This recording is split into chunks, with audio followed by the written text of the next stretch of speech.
Welcome to 99 today. Nagam Janardhan Reddy రాజకీయాల్లో పరిచయం అవసరం లేని వ్యక్తి.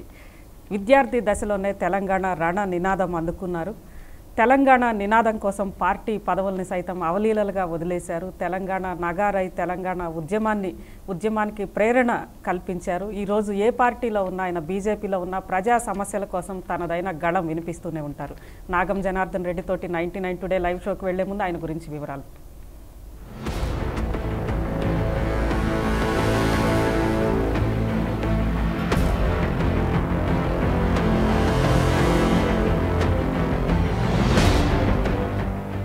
నాగం జనార్దన్ రెడ్డికి అసెంబ్లీ టైగర్ గా పేరుంది. అధికారంలో ఉన్నా ప్రతిపక్షంలో ఉన్నా అసెంబ్లీలో నాగం మాట్లాడుతుంటే ఏం మాట్లాడతారోనని ఎమ్మెల్యేలంతా ఆసక్తిగా ఎదురుచూసేవారు. ప్రతిపక్షంలో ఉన్నప్పుడు సభలో నాగం మాట్లాడితే ఏ స్కామ్ బయట పెడతారోనని అధికార పార్టీలకు వణుకు పుట్టేది. తోటి ఎమ్మెల్యేలు సహకరించినా సహకరించకపోయినా ప్రభుత్వాలకు తనదైన శైలిలో సమాధానం చెప్పారు. మహబూబ్ నగర్ జిల్లా నాగర్ కర్నూలులో 1948 మే 22న పుట్టిన నాగం జనార్దన్ రెడ్డి విద్యార్థి రాజకీయాల్లో పనిచేశారు. 1978లో నాగర్ కర్నూలు నియోజకవర్గానికి ఎమ్మెల్యేగా ఎన్నికయ్యారు. ఎన్టీఆర్ టీడీపీని ఏర్పాటు చేశాక ఆయన నాయకత్వంలో టీడీపీలో చేరారు. 1984 నుంచి 2011 వరకు టీడీపీలో వివిధ హోదాల్లో పనిచేశారు. ఎమ్మెల్యేగా, పొలిట్ బ్యూరో మెంబర్గా, మంత్రిగా, పీఏసీ చైర్మన్ గా ఇలా వివిధ హోదాల్లో టీడీపీకి తన సేవలను అందించారు. 1985 నుంచి నాగర్ కర్నూలు నియోజకవర్గానికి 5 సార్లు టీడీపీ ఎమ్మెల్యేగా ఎన్నికయ్యారు. నాగర్ కర్నూలు నియోజకవర్గ ప్రజలతో నాగం మమేకమయ్యేవారు. రాజకీయాల్లోకి రాకముందు నుంచి ఆయన అక్కడ డాక్టర్గా ప్రజలకు తన సేవలను అందించారు. అందుకే 1983లో మినహా నాగర్ కర్నూలు నుంచి ఎమ్మెల్యేగా ఎన్నికయ్యారు. తెలంగాణ ఉద్యమ నేపథ్యంలో చంద్రబాబుతో విభేదించి తెలంగాణకు జై కొట్టారు. ప్రత్యేక తెలంగాణ కోసం వివిధ పార్టీలు, సంఘాలు తమ గొంతుకను వినిపిస్తున్న తరుణంలో నాగం ఏ పార్టీలోనూ చేరకుండా 2011లో తెలంగాణ నగారా సమితిని స్థాపించారు. 2012లో జరిగిన ఎన్నికల్లో నాగర్ కర్నూలు నుంచి ఇండిపెండెంట్ అభ్యర్థిగా గెలిచారు. 2013లో తెలంగాణ నగారా సమితిని బీజేపీలో విలీనం చేశారు. అప్పటి నుంచి నేటి వరకు బీజేపీలో కొనసాగుతున్నారు. నాగం జనార్దన్ జీవిత సహచరిణి సుగుణ. ఆయనకు 2 కొడుకులు, 1 కూతురు ఉన్నారు.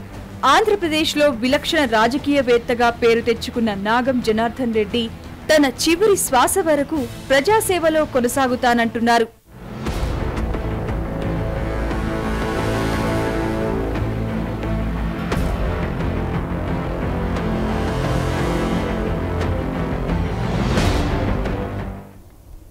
నాగం గారు, వెల్కమ్ టు 99 టుడే. ఈరోజు మీరు ఆశించి విద్యార్థి దశ నుంచే మీ పెళ్లి పత్రికల్లో కూడా జై తెలంగాణ అని మీరు వేసుకున్నారు. ఈరోజు తెలంగాణ వచ్చింది. తెలంగాణ కోసం మీరు 1983 నుంచి అంటిపెట్టుకుని ఉన్న తెలుగుదేశం పార్టీని సైతం వదిలి సొంతగా ఉద్యమాన్ని నిర్వహించారు. ఈరోజు వచ్చింది. నవ తెలంగాణలో మీ పాత్ర ఏంటి? తెలంగాణ చాలామంది తెలంగాణ వచ్చిన తర్వాత ఎన్నో రకాలుగా మాకు న్యాయం జరుగుతుంది, మా నీళ్లు మాకు వస్తాయి, మా ఉద్యోగాలు మాకు వస్తాయి, మా నిధులు మాకు వస్తాయి, మా భవిష్యత్తులు బాగుంటాయని. ముఖ్యంగా ఆనాడు తెలంగాణ ఉద్యమంలో ప్రతి ఒక్కరూ ఆ రోజు పోరాడిన వాళ్ళే.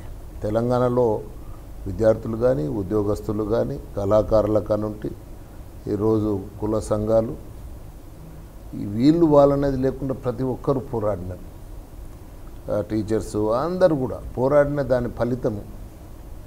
ఒక్క బాధాకరమైన అంశం ఏంటంటే ఈ ఉద్యమంలో దాదాపుగా 1100-1200 మంది ఆత్మ బలిదానాలు చేసుకున్నారు. 69లో ఆనాడు మేము ఉద్యమంలో ఉన్నప్పుడు ఆ రోజు అది ఉద్వేగభరితంగా సాగిన ఉద్యమం. అది పోలీస్ కాల్పులో దాదాపుగా 369 మంది అప్పుడు మరణించినారు. ఇప్పుడు దానికి భిన్నంగా తమను అంటే కాల్చుకోనో, ట్రైన్ల కింద పడో, కరెంటు వైర్లు పట్టుకోనో, ఉరేసుకునో వివిధ రకాలుగా అంటే ఆత్మ బలిదానాలు చేసిన వాళ్ళ సంఖ్య చాలా ఎక్కువగా ఉంది. ప్రపంచంలో బహుశా ఏ దేశంలో ఇన్ని ఆత్మ బలిదానాలు జరిగిన దేశం అయితే లేదు. దాంట్లో ఈ తెలంగాణ ఉద్యమంలో తీవ్రంగా ఇటువంటివి జరిగినాయి. వారి ఆశయాల సిద్ధి కోసం ఇప్పుడు వచ్చిన ప్రభుత్వాలు పనిచేయాలి. ఇప్పుడు ప్రతి ఒక్కరికి ఆ రోజు ఇవాళ ఏదో ఎవరు నేను తెచ్చినని చెప్పి చంద్రశేఖరరావు చెప్తే అది కరెక్ట్ కాదు. ఇవాళ నేను చెప్పినని చెప్తే ఇవాళ ఉద్యమం చేసిన వాళ్ళందరినీ అవమానించినట్టే, ఇవాళ ఆత్మ బలిదానాలు చేసుకున్న వాళ్ళు అవమానించినట్టే, పార్లమెంట్లో బిల్లుకు సహకరించిన వాళ్ళందరినీ కూడా అవమానించారు. ఈరోజు మీరు బచావో తెలంగాణ పేరుతోటి యాత్ర ప్రారంభించనున్నారు. ఎవరి నుంచి తెలంగాణని బచావో అంటున్నారు మీరు? ఇప్పుడు తెలంగాణను మనం కాపాడుకోవాలమ్మా. ఎందుకంటే మనం ఈరోజు ఎంతోమంది ఇన్నాళ్ళు ఉమ్మడి రాష్ట్రంలో తెలంగాణ నష్టపోయింది కాబట్టి కాపాడుకోవాలని ఉద్యమం జరిగింది, ప్రత్యేక తెలంగాణ వచ్చింది. ఈ రోజు మళ్ళీ ఎవరి నుంచి తెలంగాణ అంటే అమ్మా ఈరోజు మనము ఒక నిర్దిష్టమైనటువంటి పరిపాలన సాగాలమ్మ. ఇక్కడ ఇవాళ అడహాక్ గవర్నమెంట్లు నడవద్దాం. ఇక్కడ ఇవాళ మన ప్రయారిటీస్ ఏవైతే ఉన్నాయో ప్రయారిటీస్ అనేది ఎంచుకోవడంలో ప్రభుత్వం వైఫల్యం చెందింది. ఈరోజు వీళ్ళు కాకతీయ మిషన్ అంటున్నారు, వాటర్ గ్రిడ్ అంటున్నారు. ఇవాళ మొట్టమొదటి ప్రాజెక్టుల మీద వీళ్ళు ధ్యాస మార్చినారు.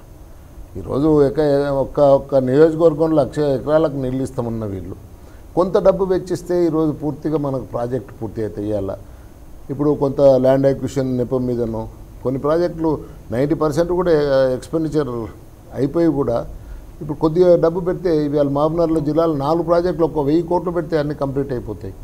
అక్కడ ఉన్నటువంటి ఏదైతే చిన్న చిన్న ప్రతిబంధకాలను ఈజీగా అధిగమించవచ్చు. ఇప్పుడు ముఖ్యమంత్రి గారేమో 2,95,000 ఎకరాలు నేను రేపు ఖరీఫ్కి ఇస్తాన్నాడు.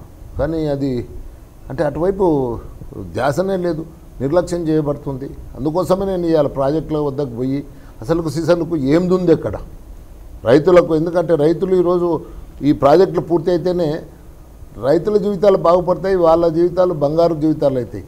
ఇలా తెలంగాణ ఇవాళ ఏమి ఇతడిది కాదు, లేకపోతే మట్టి తెలంగాణ ఏం కాదు. ఇది ఈరోజు ఖచ్చితంగా బంగారు తెలంగాణనే. ఆల్రెడీ ఇవాళ కొత్తగా చేసేది ఏం లేదు తెలంగాణ. ఎందుకంటే ఈరోజే దేశంలోనే 2 రాష్ట్రాలు ఈరోజు సర్ప్లస్ రాష్ట్రాలు ఉన్నాయంటే తెలంగాణ ఒకటి. అటువంటప్పుడు ఇవాళ మనం దానికోసం ప్రత్యేకంగా కృషి చేయాల్సిన అవసరం ఏం లేదు. ఈరోజు నేను ఒక్కటే అడుగుతా ఉన్నాను, ప్రాజెక్టు తొందరగా పూర్తి చేయండి. మీరు ఆ ప్రాజెక్టు పూర్తి చేసిన తర్వాత మీరు వాటర్ గ్రిడ్ అంటున్నారు. అందుబాటులో ఉన్న నీటి వసతులకు వెళ్ళి మీరు తీసుకొని 40 ఊర్లకో 50 ఊర్లకో 100 ఊర్లకో 500 ఊర్లకో మీరు నీళ్ళు ఇవ్వండి.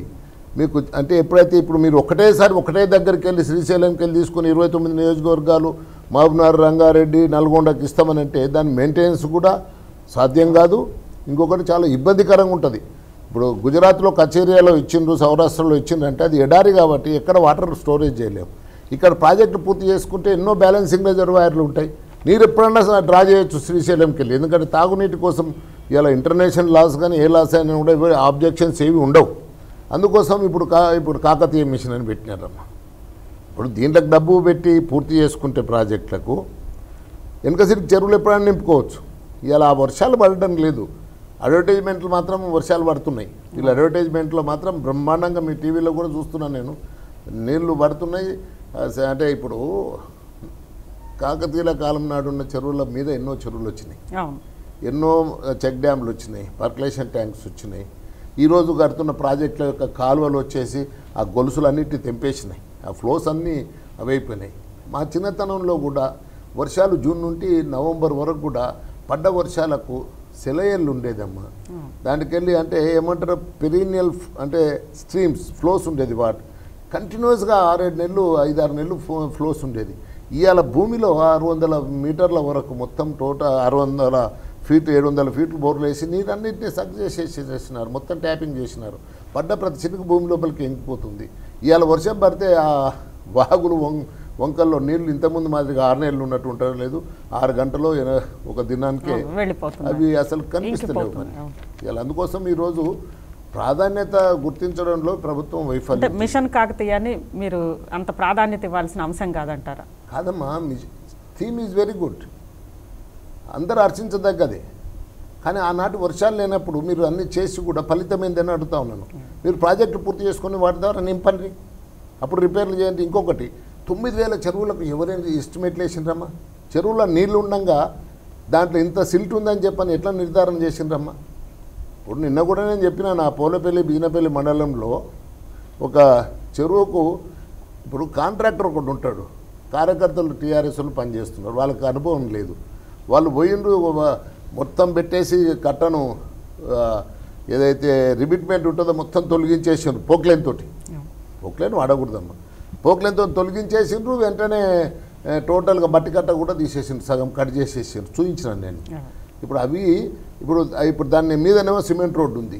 ఇప్పుడు దానికి మళ్ళీ కన్సాలిడేట్ ఎట్లా చేస్తారు? అక్కడ నీళ్లు ఉన్నాయి, ఆ నీళ్ళ కింద సిల్ట్ ఎంత ఉంది ఎట్లా నిర్ధారిస్తారు? ఇప్పుడు ఒక దగ్గరనేమో చెరువులో అంటే టెండర్ అయింది కాబట్టి అని నీళ్లు బయటకు కొడుతున్నారు. అసలు వర్షాకాలము అంటే కాదు ఇది ఎక్కడో నీళ్ళు పశువులు దాటేందుకు ఉన్న సోర్స్ అది. ఇప్పుడు ఇప్పుడు జడ్చర్ల దాటినాక నాగసాల అనే విలేజ్ దగ్గర నసూర్లాబాద్ చెరువుకి వెళ్ళి మొత్తము చిప్పర్లు పెట్టి మట్టి అంతా కూడా ఇటుక బట్టీలకు తీసుకొని పోతున్నారు. ఇలా ప్రాధాన్యతలు ఏంటమ్మా? ఇది మిస్యూజ్ కాదా? అదే కాకుండా ఈరోజు ఎస్టిమేట్లో బూస్టప్ చేసాను. అందుకే దానికి జస్ట్ సింపుల్గా చెప్పొచ్చు, 25% 30% లెస్లో పనులు తీసుకుంటున్నారు. దాంట్లో కూడా మళ్ళీ ఇంకా నేను ఎందుకు చెప్పాలి, దాంట్లో ఎన్నో రకాలైనటువంటి ఖర్చులు ఉంటాయి వాళ్ళకు చేసేటోనికి. అవన్నీ పోయిన తర్వాత వీరు అసలు ఎంత పని జరుగుతుంది అనేది మనం ఆలోచించుకోవాలి. నేనేమంటున్నా అంటే ప్రాధాన్యతలో మీరు ప్రాజెక్టులను పూర్తి చేయండి. పూర్తి చేసి దాని తర్వాత వాటర్ గిడ్కా నీళ్ళు వాడండి, కాకతీయ మిషన్ కాకతీయకు వాడండి. అంతేగాని మీరు ఇవాళ ప్రజలకు చెప్పిన వాగ్దానాలు మీకెందుకు? టీఆర్ఎస్కు ఓటు ఎందుకు వేసిండ్రమ్మా? టీఆర్ఎస్కు ఓటేసింది గౌరవప్రదమైన జీవితాన్ని ఇస్తున్నాడు. అల్లుని ముందల అత్త చీర ఎట్లా మార్చుకోవాలి, మామ ముందల కోడలు ఎట్లా చీర మార్చుకోవాలి, గౌరవం కాదు కదా ఇది. మేకలు కుక్కలు నక్కలు అన్నింటినీ ఆనే కట్టేసి దాంట్లో ఎట్లా సహజీవనం ఎట్లా చేయాలి? గౌరవప్రదమైన 2 బెడ్రూమ్లు, ఒక హాలు, ఒక కిచెను, బాత్రూము, ఒక లాట్రిన్ సెపరేట్గా కట్టిస్తాం. ప్రభుత్వమే 125 గజాలు కట్టిస్తా అని చెప్పిందమ్మా. వాళ్ళు కట్టిస్తాన్నది మర్చిపోయింది. మేలో స్టార్ట్ చేస్తాము, హైదరాబాద్ నుంచి స్టార్ట్ చేస్తామని నేను ఒకటి అడుగుతా ఉన్నానమ్మా. ఈరోజు నేను ఒక ఊర్లో వీళ్ళు పోయినరు, బిల్లు ఇస్తామని పోయినరు. దేనికి బిల్లు ఇస్తామంటున్నారు? ఐఏవై కింద ఏవైతే దాంట్లో కొన్ని హౌజులు ఐఏవై కింద నిర్మించారు గతంలో, అంటే కేంద్ర ప్రభుత్వం నిధులతోటి. ఆ కేంద్ర ప్రభుత్వంకి వచ్చిన నిధులనే ఇస్తామంటున్నారు, కానీ రాష్ట్ర ప్రభుత్వం నిధులు ఇచ్చే పరిస్థితి కనిపిస్తలేదు. ఇప్పుడు 1000 కోట్లు పెట్టిండ్రు, దాంట్లో ఐఏవై నిధులు ఎంత? మీరు అసలు రాష్ట్ర ప్రభుత్వంకి వెళ్ళి పెట్టినా ఎంత? ఒక ఊరికి ఒక ఇల్లు కూడా రాదమ్మా వీళ్ళు పెట్టిన నిధులతోటి. అందుకోసం ఇది ఏంటంటే చెప్పింది ఒకటి, ఆ రోజు ఇండ్లు ఇస్తామన్నారు. మా పిల్లలు ఇంట్లో ఎదిగి చదువుకున్న పిల్లాడు అంటే ఉద్యోగం వస్తుంది నా కొడుకు అని ఓట్లు వేసిండ్రు. 3 ఎకరాల భూమి వస్తుందని ఎస్సీ ఎస్టీలు ఓట్లు వేసిండ్రు. ఇలా KG to PG ముఖ్యమంత్రి మనవడైనా అదే సిలబస్సు, అదే స్కూలు, అక్కడనే ఉంటారు, అదే భోజనం చేస్తారు, అక్కడనే ఉంటారని ఒక ఆశ కల్పించిండ్రు. ఇలా కరెంటు 8 గంటలు ఇస్తామని చెప్పిండ్రు. సర్ఛార్జ్ అనేది ఉంటుందమ్మా, ఇది నెలకు 30-40 రూపాయలు వసూలు చేస్తారు. అది కట్టకపోతే కూడా ట్రాన్స్ఫార్మర్లు బంద్ చేసి మరీ ముక్కుబిండి వసూలు చేస్తున్నారు. ఆయనేమో ఆ రోజు మేము అధికారంలోకి వచ్చిన తక్షణమే సర్ఛార్జ్ తీసేస్తామని చెప్పినారు. ఇట్లా వీళ్ళు అంటే ఇప్పుడు 1,00,000 ఎకరాలకు నీళ్ళు అనుకోండి, ఇట్లా ఎన్నో వాగ్దానాలు ఈరోజు చేసిండ్రు. కాబట్టి ప్రజలు ఓట్లు వేసిండ్రు. రైతుల రుణమాఫీ అన్నారు 1,00,000 వరకు. ఎక్కడమ్మా రుణమాఫీ? అంటే పావుల మాఫీ చేసిండ్రు, దానికి మళ్ళా వసూలు చేస్తున్నారు ఇంట్రెస్ట్. రైతులు అంటే ఒకసారి మీరు ఇచ్చేస్తే రైతులకు ఫ్రీగా ఉంటుంది, అది చేయలేకపోయినరు. ఈరోజు ఈ ప్రభుత్వం ఈ ప్రజలకు, పేద ప్రజలకు ఏ విధంగా కూడా ఉపయోగమైనది ఒక్క పెన్షన్ చేసిండ్రమ్మా. రైతులది కొంత రిలీఫ్, కొంత అంటే అది రిలీఫ్ కాదా అనేది తెలియదు. కానీ అంటే ఈరోజు బంగారు తెలంగాణ దిశగా ఈ ప్రభుత్వం ఏమీ చేయలేదంటారా? ప్రయత్నం కూడా చేయట్లేదంటారా? ఇప్పుడు బంగారు తెలంగాణ అంటే ఇచ్చిన వాగ్దానాలు నెరవేర్చడం, ప్రజల్లో నిజానికి చెప్పాలంటే వాళ్ళ జీవితాల లోపల అంటే ఒక మంచి మేలైన మెరుగైన జీవితం గడిపే పరిస్థితులు వచ్చినప్పుడే అది బంగారు తెలంగాణ అంటారు. పేదరికం పోవాలి, వాళ్ళ పొలాలకు అంటే నీరు సరిగ్గా అందాలి, నిరుద్యోగ సమస్య పోవాలి. ఈరోజు ఎడ్యుకేషన్ కానీ వైద్యం కానీ అందరికీ సక్రమంగా అందాలి. ఈరోజు అంటే రైతులకు 3 ఎకరాల భూమిని కానీ గృహాలు కానీ ప్రతి ఒక్కరికి ఇవన్నీ అందుతేనే కదమ్మా ఇది బంగారు తెలంగాణ. అంటే పేదవాడికి ఈ బంగారం కనిపించదు కదా, మన జీవితంకి బంగారం అడుగుతలేడు. నాకు మెరుగైన జీవితం ఇవ్వండి తెలంగాణలో. సర్ప్లస్ స్టేట్ కదా, సర్ప్లస్ స్టేట్. రోజు నాగం జనార్దన్ రెడ్డి గారు బీజేపీలో ఒక జాతీయ పార్టీ, దేశంలో అధికారంలో ఉన్న పార్టీలో ఒక నాయకుడు. కానీ ఈరోజు వాయిస్ చూస్తే నాగం జనార్దన్ రెడ్డి గారి వాయిసే వినిపిస్తుంది తెలంగాణలో అనేక సమస్యల మీద. అంతేగాని బీజేపీగా వాయిస్ వినిపించట్లేదు. బీజేపీకి ఎందుకు వినిపిస్తలేదమ్మా? బీజేపీగా కూడా ఇప్పుడు నిజానికి చెప్పాలంటే ఆ రోజు నేను బీజేపీ పార్టీలో చేరింది ఏ పదవులు ఆశించో దేనికోసం చేరలేదమ్మా. ఆ రోజు రాజ్నాథ్ సింగ్ గారు నాకు ఫోన్ చేసినప్పుడు నేను వచ్చి కలిసి మాట్లాడతాను సార్ అన్నాను. పోయినాను, మాట్లాడినాను. వారు ఆహ్వానిస్తే ఒకటే మాట చెప్పినాను, సార్ రేపు కాంగ్రెస్ బిల్లు పెడితే మీరు సంపూర్ణంగా సహకరించి మద్దతు ఇచ్చి మీరు తెలంగాణ తీసుకొని రండి, మీకు అంటే రుణపడి ఉంటాం, పార్టీలో చేరుతాం, సేవ చేస్తామని చెప్పినాం. అదే నిజాం కాలేజ్ గ్రౌండ్లో కూడా అంతమంది ప్రజల ముందు కూడా అదే విషయం చెప్పడం జరిగింది. ఇవాళ దానిలో మాట నిలబెట్టుకున్నది, మాట ఇచ్చింది, మాట నిలబెట్టుకున్నది, మద్దతు ఇచ్చింది. నాకు నిజంగా చెప్తున్నా, నా క్షణాలు నేను మర్చిపోలేదమ్మా. ఏదైతే 23 నిమిషాల్లో సుష్మా స్వరాజ్ గారు విపత్కరమైనటువంటి పరిస్థితులు లోక్సభలో ఉన్నా ఈరోజు మొక్కవని ధైర్యంతో ఇచ్చిన మాటకు ఒక చిన్నమ్మను గుర్తుంచుకోమని చెప్పింది ఆమె. చిన్నమ్మగా ఈరోజు 23 నిమిషాల్లో బిల్ పాస్ చేయించిన ఘనత ఆమెదమ్మ. కేసీఆర్ ప్రేక్షకుడు మాత్రమే అక్కడ ఆ రోజు. ఇవాళ నేను తెచ్చినని సాయంత్రం చెప్పినంతట్లోనే అవి ఏం కాగితం అంటే మోసుకొని తీసుకొచ్చేది ఏం కాదు. అది బిల్లు పాస్ చేసిన ఘనత కాంగ్రెస్. సరే ఏదో ఆశించి వాళ్ళు బిల్లు పెట్టిన మద్దతు ఇచ్చింది మాత్రం బీజేపీ. కానీ దాన్ని మేము సొమ్ము చేసుకోలేకపోయినాం, మేము ప్రజల్లో సరిగ్గా పోలేకపోయినాం, వైఫల్యం చెందినమని మాత్రం స్పష్టంగా చెప్తాం. అదే 20వ తారీఖు నాడు కొంత రాజ్యసభలో ఓన్లీ ఆంధ్ర వైపు మాట్లాడే వరకు ఏ గ్రాఫ్ అయితే తెలంగాణది 18 నాడు పెరిగిందో కొద్దిగా 20 నాడు కొంత దానికి నష్టం జరిగింది. లేకుంటే తెలంగాణలో రూరల్ ఏరియాలో కూడా ఒక బ్రహ్మాండమైన అది ఉండేది. ఇప్పుడు దీన్ని మాయల మాటలు చెప్పి మాటల గాడిళ్లతోటి ఇది ఇంకా నేనే తీసుకొచ్చిన అనేది ప్రజలకు తీసుకుపోగలిగిండు చంద్రశేఖరరావు గారు. ఓకే, 99 టుడేలో ఇప్పుడు చిన్న బ్రేక్ తీసుకుందాం. బ్రేక్ తర్వాత అనేక మంది కాలర్స్ వెయిట్ చేస్తున్నారు, వారితో నాగం జనార్దన్ రెడ్డి గారిని మాట్లాడిద్దాం.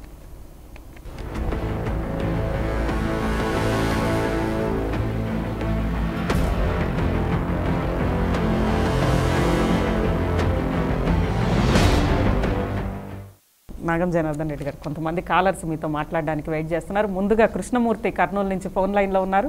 కృష్ణమూర్తి గారు చెప్పండి. నమస్కారం అమ్మా. సార్ గారికి నమ్మకొద్ది. హలో కృష్ణమూర్తి గారు చెప్పండి. సార్ నాగం కలపడం లైన్ కలపడమా ఉన్నారు నాగం జనార్దన్ రెడ్డి గారు. నమస్కారం అండి కృష్ణమూర్తి గారు చెప్పండి. సార్ నమస్తే సార్. చెప్పండి. మీ సేవలు నాగరికర్లు మేము దాదాపు 81 నుంచి చూసాం సార్. చెప్పండి. తర్వాత తెలుగుదేశం పార్టీలో చేరిన తర్వాత మీరు అలరించిన పదవులు అన్ని మంచి న్యాయం చేశారని మా అభిప్రాయము.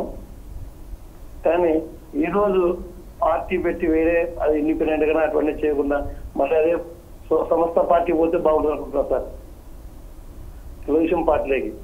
కృష్ణమూర్తి గారు, సార్ ఇప్పుడు నేను ఒక బాధ్యత కలిగిన పార్టీలో ఒక నిబద్ధత కలిగినటువంటి కార్యకర్తను. మీకు తెలుసు, నేను 30 ఏళ్ళు తెలుగుదేశంలో ఉన్నప్పుడు కూడా నేను ఎన్నడూ పార్టీకి అంటే అండగా నిలిచినాను, నాయకునికి అండగా నిలిచినాను. నేను ఎప్పుడు కూడా నా స్వార్థ రాజకీయాల కోసం నేను ఎప్పుడు అంటే పాల్పడలేదు. ఇప్పుడు ఏ ఉద్దేశంతో అయితే నేను బీజేపీలో చేరినా ఉద్దేశం నెరవేరింది. నేను అంటే ధర్మంగా ఇప్పుడు ఆ పార్టీ మేలు కోసం నేను పనిచేయాల్సిందే.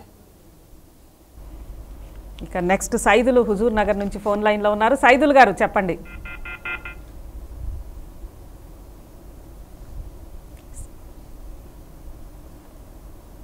ఓకే చెప్పండి.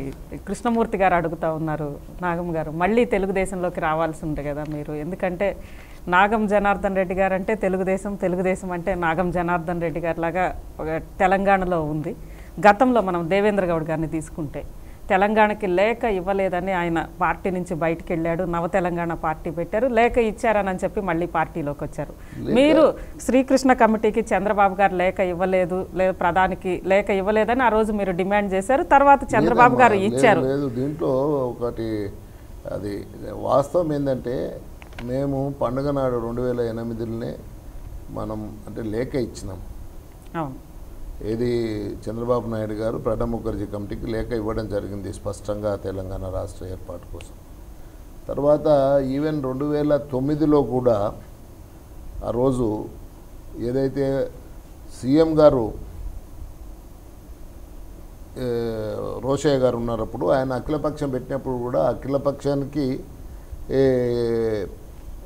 మా బ్యాచ్లో నేను కూడా పోయినాను, ఒక 5 మంది. అశోక్ గజపతి రాజు కూడా స్పష్టంగా అక్కడ చెప్పడం జరిగింది, మేము తెలుగుదేశం పార్టీ తెలంగాణ కట్టుబడి ఉన్నాం, తెలంగాణ రాష్ట్రం ఏర్పాటు చేయాల్సిందే అని చెప్పి అదే ప్రెస్ కూడా వచ్చి టీవీల ముందర కూడా చెప్పడం జరిగింది అశోక్ గజపతి గారు. తర్వాత 9 తారీఖు నాడు పొద్దున చంద్రబాబు నాయుడు గారు మీరు తీర్మానం పెడతారా రోషయ్య గారు అయితే పెట్టరా అని చెప్పి డిమాండ్ చేసిన విషయాన్ని కూడా నేను ఇప్పుడు గుర్తు చేస్తున్నాను. సరే 9 నాడు ఈయన పొద్దున చేసిండు, సాయంత్రం వచ్చింది. సరే 10 నాడు ఇప్పుడు ఆయన అంటే 2 ప్రాంతాల పార్టీని బతికించుకోవాలనుకున్నాడు, ఏమనుకున్నాడు, ఆయన 2 కండ్ల సిద్ధాంతాన్ని తీసుకొచ్చిండు. అది మాకు సమ్మతం కాలేదు. అది ఒకటి. దాని మీద సమ్మతం కాకున్నా సరే మేము పార్టీలో కొనసాగినాను నేను, మీరైతే మాకు మద్దతు అయితే ఇవ్వాలి అని చెప్పని మేము తెలంగాణ అంటే ఒక ఫోరం పెట్టుకున్నాం, legislature forum, Telangana Telugu Desam forum దాన్ని పెట్టుకొని దాన్ని నేను కన్వీనర్గా ఉంటూ అనేక ఉద్యమాలు కూడా చేయడం జరిగింది. ఢిల్లీ పోవడం జరిగింది, పలుమార్లు ప్రజల్లోకి వెళ్ళడం జరిగింది, ఉద్యమం చేసినాం. మళ్ళీ మేము ఢిల్లీకి ఒకసారి వెళ్ళి మొత్తం ఎమ్మెల్యేలము ఎంపీలము సంబంధించిన వెళ్తే ఆయన ఏమన్నాడు, అక్కడ హోమ్ మినిస్టర్ చిదంబరం గారు, మీరు ఎవరి తరఫున వచ్చినారు, మీ పంపించినట్టు మేమే వచ్చినామని చెప్పినాం, మీరు ఒక లేఖ తీసుకొని రండి మళ్ళీ, అప్పుడు మేము మాట్లాడుకుందామని చెప్తే అదే మాట మీద నేను వచ్చి సరే ఇట్లా హోమ్ మినిస్టర్ గారు అడుగుతున్నారు, మరొకసారి అదే ప్రణబ్ ముఖర్జీ గారికి ఇచ్చింది ఇప్పుడు హోమ్ మినిస్టర్ గారికి పంపిస్తూ ఆనాడు మా స్టాండ్ ఇదే మా స్టాండ్ అని చెప్పి మళ్ళీ లేఖ ఏమనంటే అంటే ఆ రోజు పోలిట్ బ్యూరోలో కొంత అంటే ఒక వాతావరణం ఉంటుంది, ఇంకా ఆయన అప్పుడేమో దానికి సహకరించలేదు. అప్పుడు నన్ను పార్టీలోకి వెళ్ళి సస్పెండ్ చేస్తే నేను బయటకు వచ్చినాను. ఏ పార్టీలో సస్పెండ్ చేసినప్పుడు నేను బయటకు వచ్చినప్పుడు ఇప్పుడు విలువలు కలిగిన రాజకీయాల్లో ఉన్నాము నేను నా జీవితం లోపల. అందుకోసం రాజీనామా నా శాసనసభ్యత్వాన్ని కూడా చేసి ఏ పార్టీ పిలిచినా ఏ పార్టీలకు పోకుండా ఇండిపెండెంట్గా ప్రజల తరఫున పోటీ చేసి బ్రహ్మాండమైన మెజార్టీతోటి గెలిచినాను. తర్వాత మళ్ళీ చంద్రబాబు నాయుడు గారు లేఖ కూడా పంపించడం జరిగింది. తర్వాత రోజుల నెలకో అట్లా. ఇప్పుడు దీనిది తెలంగాణ తెలుగుదేశం విషయంలో ఆ రోజున్న పరిస్థితి లోపల ఇమిడలేకపోయినామనేది అది వాస్తవం. కానీ నేను కూడా చంద్రబాబు నాయుడు గారిని అంటే ఆయన పర్సనల్గా ఏనాడు కూడా చేయలేదు నేను. నాకు ఏ మాట మీద అయితే బీజేపీ నిలబడి మద్దతు ఇచ్చిందో అప్పుడు నేను ఇప్పుడు ఆ పార్టీకి కూడా రుణపడి ఉన్నాను కదా. ఓకే, ఇక మురళీ మనోహర్ ఆదిలాబాద్ నుంచి ఫోన్ లైన్లో ఉన్నారు. మురళీ మనోహర్ గారు చెప్పండి. నమస్కారం. నమస్తే నాగమన్న. నమస్తే, చెప్పండి మురళి అన్న. నేను మన తెలంగాణ గురించి 4 సంవత్సరాలు ప్రత్యేక కృషి చేసిన మీరు ఆదిలాబాద్ వచ్చినప్పుడు మీ స్టేజ్ మీద నేను ఉన్నానన్న. థ్యాంక్ యూ, చెప్పండి. నేను ఒక ప్రైవేట్ ఇన్స్టిట్యూషన్ లో పనిచేస్తున్నాను. దాంట్లో నాకు ఒక ప్రిన్సిపాల్ అక్కడ వ్యక్తి ఉన్నాడు, నన్ను ఇంత హింసిస్తున్నాడంటే నేను అసలు ఏం చేయాలో నాకు అర్థం కావట్లేదు. నేను తెలంగాణ ఉద్యమంలో పాల్గొన పాపమా అనిపిస్తుంది ఇప్పుడు నాకు.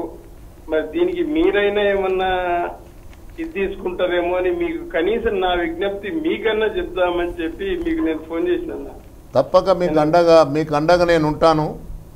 అందుకోసమే ఈరోజు మేము బచావో తెలంగాణ మిషన్ అనేది మీ అటువంటి వాళ్ళకి ఏ అన్యాయం జరిగినా కూడా తెలంగాణలో నిరుద్యోగులకు ఉద్యోగులకు కానీ ఈరోజు రైతులకు కానీ ఈరోజు కాంట్రాక్టు ఉద్యోగస్తులకు కానీ ఈరోజు అన్ని వర్గాలకు దళిత పీడిత వర్గాలన్నిటికీ కూడా అండగా నిలవాలి. ఇది ఎందుకంటే నాకు సామాజిక స్పృహ కూడా ఉంది, సామాజిక బాధ్యత కూడా నా మీద ఉంది. కాబట్టి 30 ఏళ్ళు నేను రాజకీయ జీవితంలో ఉన్నాను. కాబట్టి ఖచ్చితంగా మీరు నా అడ్రస్కు మీరు లెటర్ రాయండి. నా ఫోన్ నెంబర్ 9848012408. మీరు ఫోన్ చేస్తే తర్వాత నేను మీకు నా అడ్రస్ కూడా ఇస్తాను. మీరు ఉత్తరం రాయండి.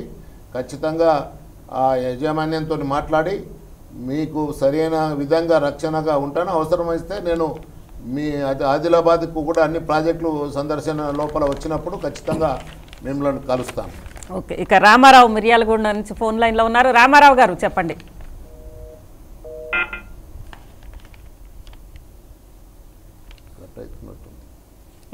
హనుమాన్లు బాన్స్వాడ నుంచి ఫోన్ లైన్లో ఉన్నారు. హనుమాన్లు గారు హనుమాన్లు గారు బాగున్నారా తమ్ముడు? బాగున్నా. నేను ప్రెస్ మీట్ చూస్తే చెప్పండి. ఏం సంగతి అన్నా, ఏంది, ఏం నడుస్తుంది, ఏం కథ, ఇట్లా మనం స్తబ్దతగా ఉంటే ఎట్లా అనేది ఒకటి. ఇప్పుడు నేను ఎప్పుడు కూడా స్తబ్దతగా ఉండను. నా జీవితం మొత్తము నువ్వు ఒక్కడే ఉంటే అయిపోయిందా? ఎంతో రోజుల మమ్మల్ని కూడా ఏంది పరిస్థితి ఇప్పుడు? ఏమో మెమోరీ పోతున్నది, సబ్జెక్ట్ పోతున్నది, ఇట్లా సెకండ్ లాక్ కూర్చుంటారు వాళ్ళు. సార్ హనుమాన్లు గారు నాగం గారు ఏం చేయాలని మీరు అనుకుంటున్నారు చెప్పండి. ఆయన తెలుసు, ఆయనకు సంబంధం చెప్పండి. ఇప్పుడు హనుమంతన్న తమ్ముడు, ఇప్పుడు ఏం లేదు, మనము ఈ తెలంగాణ లోపల మన నీళ్లను, మన నిధులను, మన ఉద్యోగాలు, తర్వాత ఈరోజు మన యొక్క భవిష్యత్తు కోసం మనం ఒక కార్యాచరణ చేసుకొని రైతులకు అండగా నిలుద్దాం, నిరుద్యోగులకు అండగా నిలుద్దాం. ఒక 2-3 అంశాల మీద మొట్టమొదటి ప్రయారిటీ ఇచ్చి నేను ముందుకు పోవాలనుకుంటున్నాను. మీ అందరితో కూడా సంప్రదిస్తాను. ఇక నెక్స్ట్ మహబూబ్ నగర్ నుంచి ఫోన్ లైన్లో ఉన్నారు. మహమ్మద్ గారు చెప్పండి.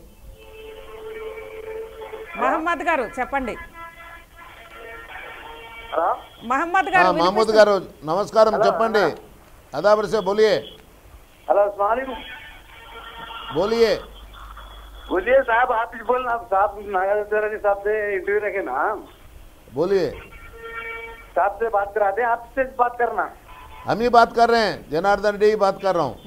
हाँ नमस्ते साहब। नमस्ते नमस्ते। कुछ भी नहीं साहब, अब वो तेलंगाना इशू आया जब से मैं तो छोटा था। हाँ साहब बोलिए। अब जब वो कासला ब्रह्मांड रेड्डी मिनिस्टर था, चीफ मिनिस्टर मास्टर, जब वो मेरे को मालूम है कि तेलंगाना इशू लाए तो जब चिन्नारेड्डी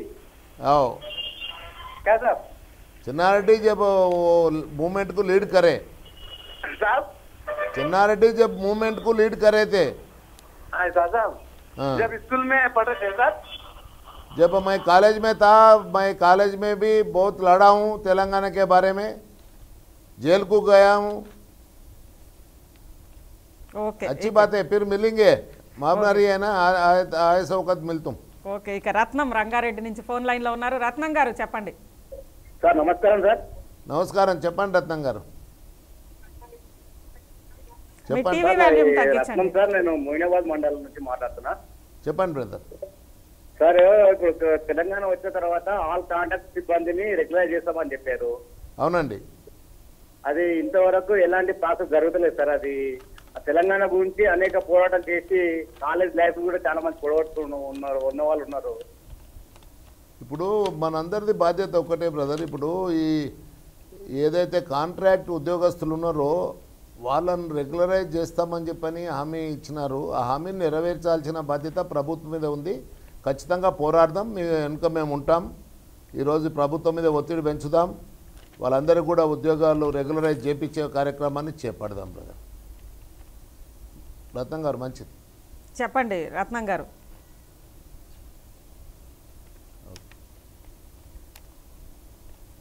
ఓకే.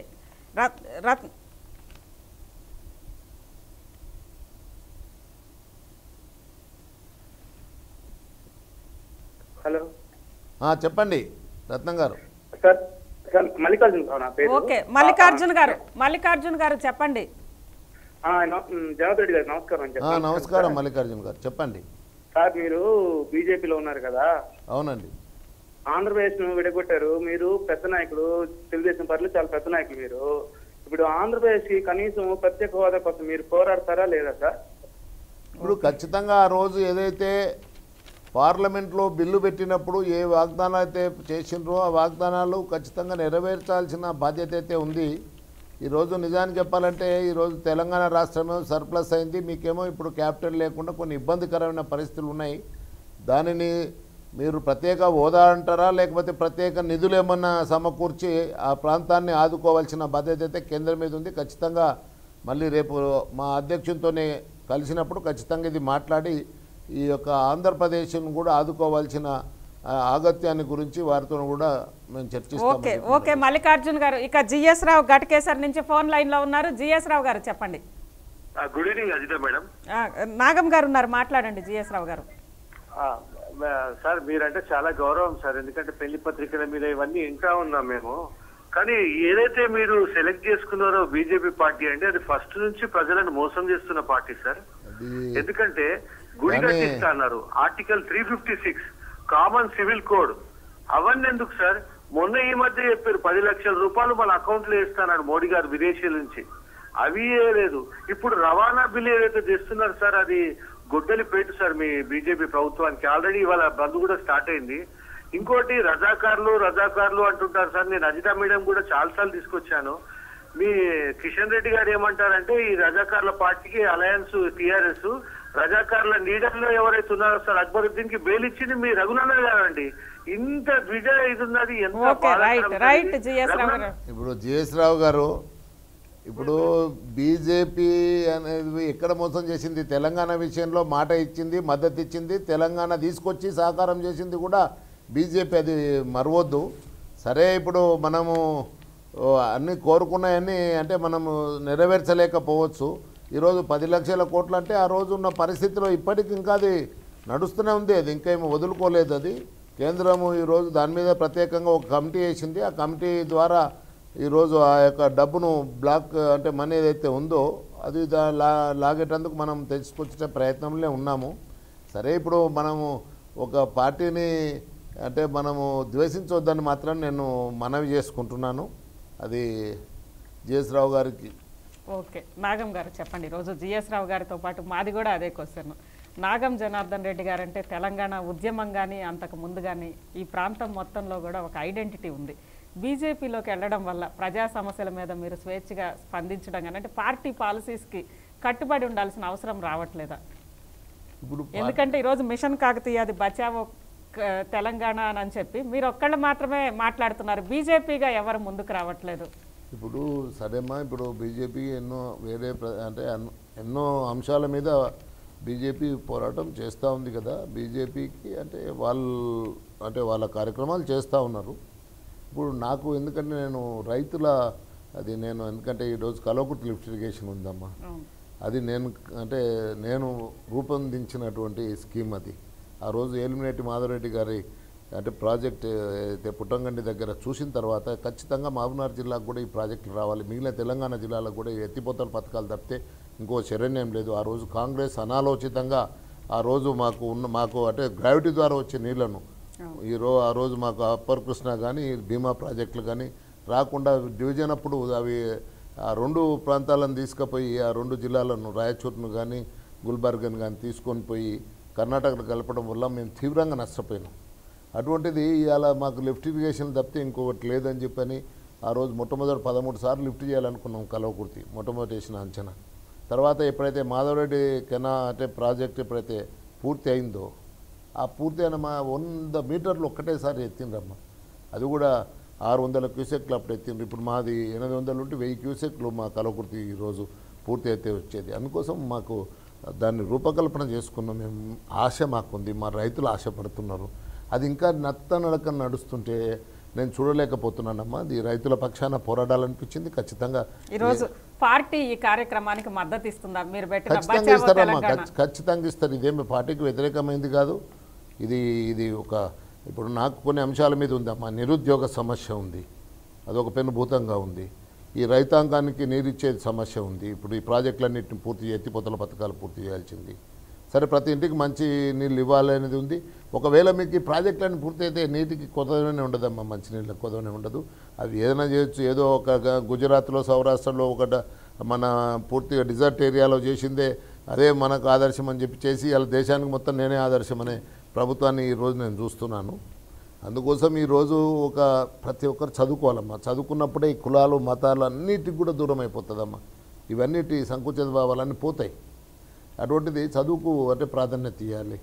ఈరోజు వెనుకబడిన తరగతులు ఉన్నాయి, ఎస్సీ ఎస్టీలకు కానీ వాళ్ళకు ఒక కాన్ఫిడెన్స్ రావాలమ్మా. ఎందుకంటే కొన్ని 100 సంవత్సరాల్లో అణగారిన అనగదొక్కబడినాయి, అనగానే కాబోయే అనగదొక్కబడినటువంటి కమ్యూనిటీస్. వాటిని నేను డాక్టర్గా నేను చాలా దగ్గరుండి చూసినాను మా వాళ్ళను.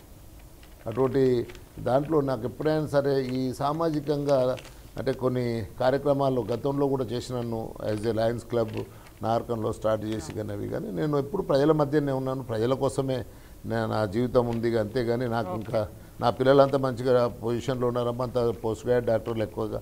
నా కోడన్లు ఇద్దరు కూడా పోస్ట్ గ్రాడ్యుయేట్ డాక్టర్లే. ఒక కొడుకు పోస్ట్ గ్రాడ్యుయేట్ డాక్టరే, నా కూతురు పోస్ట్ గ్రాడ్యుయేట్ అంటే డాక్టరే, నా అల్లుడు అంటే రేడియాలో అది పీడియాట్రిషియన్ అంటే పోస్ట్ గ్రాడ్యుయేటే.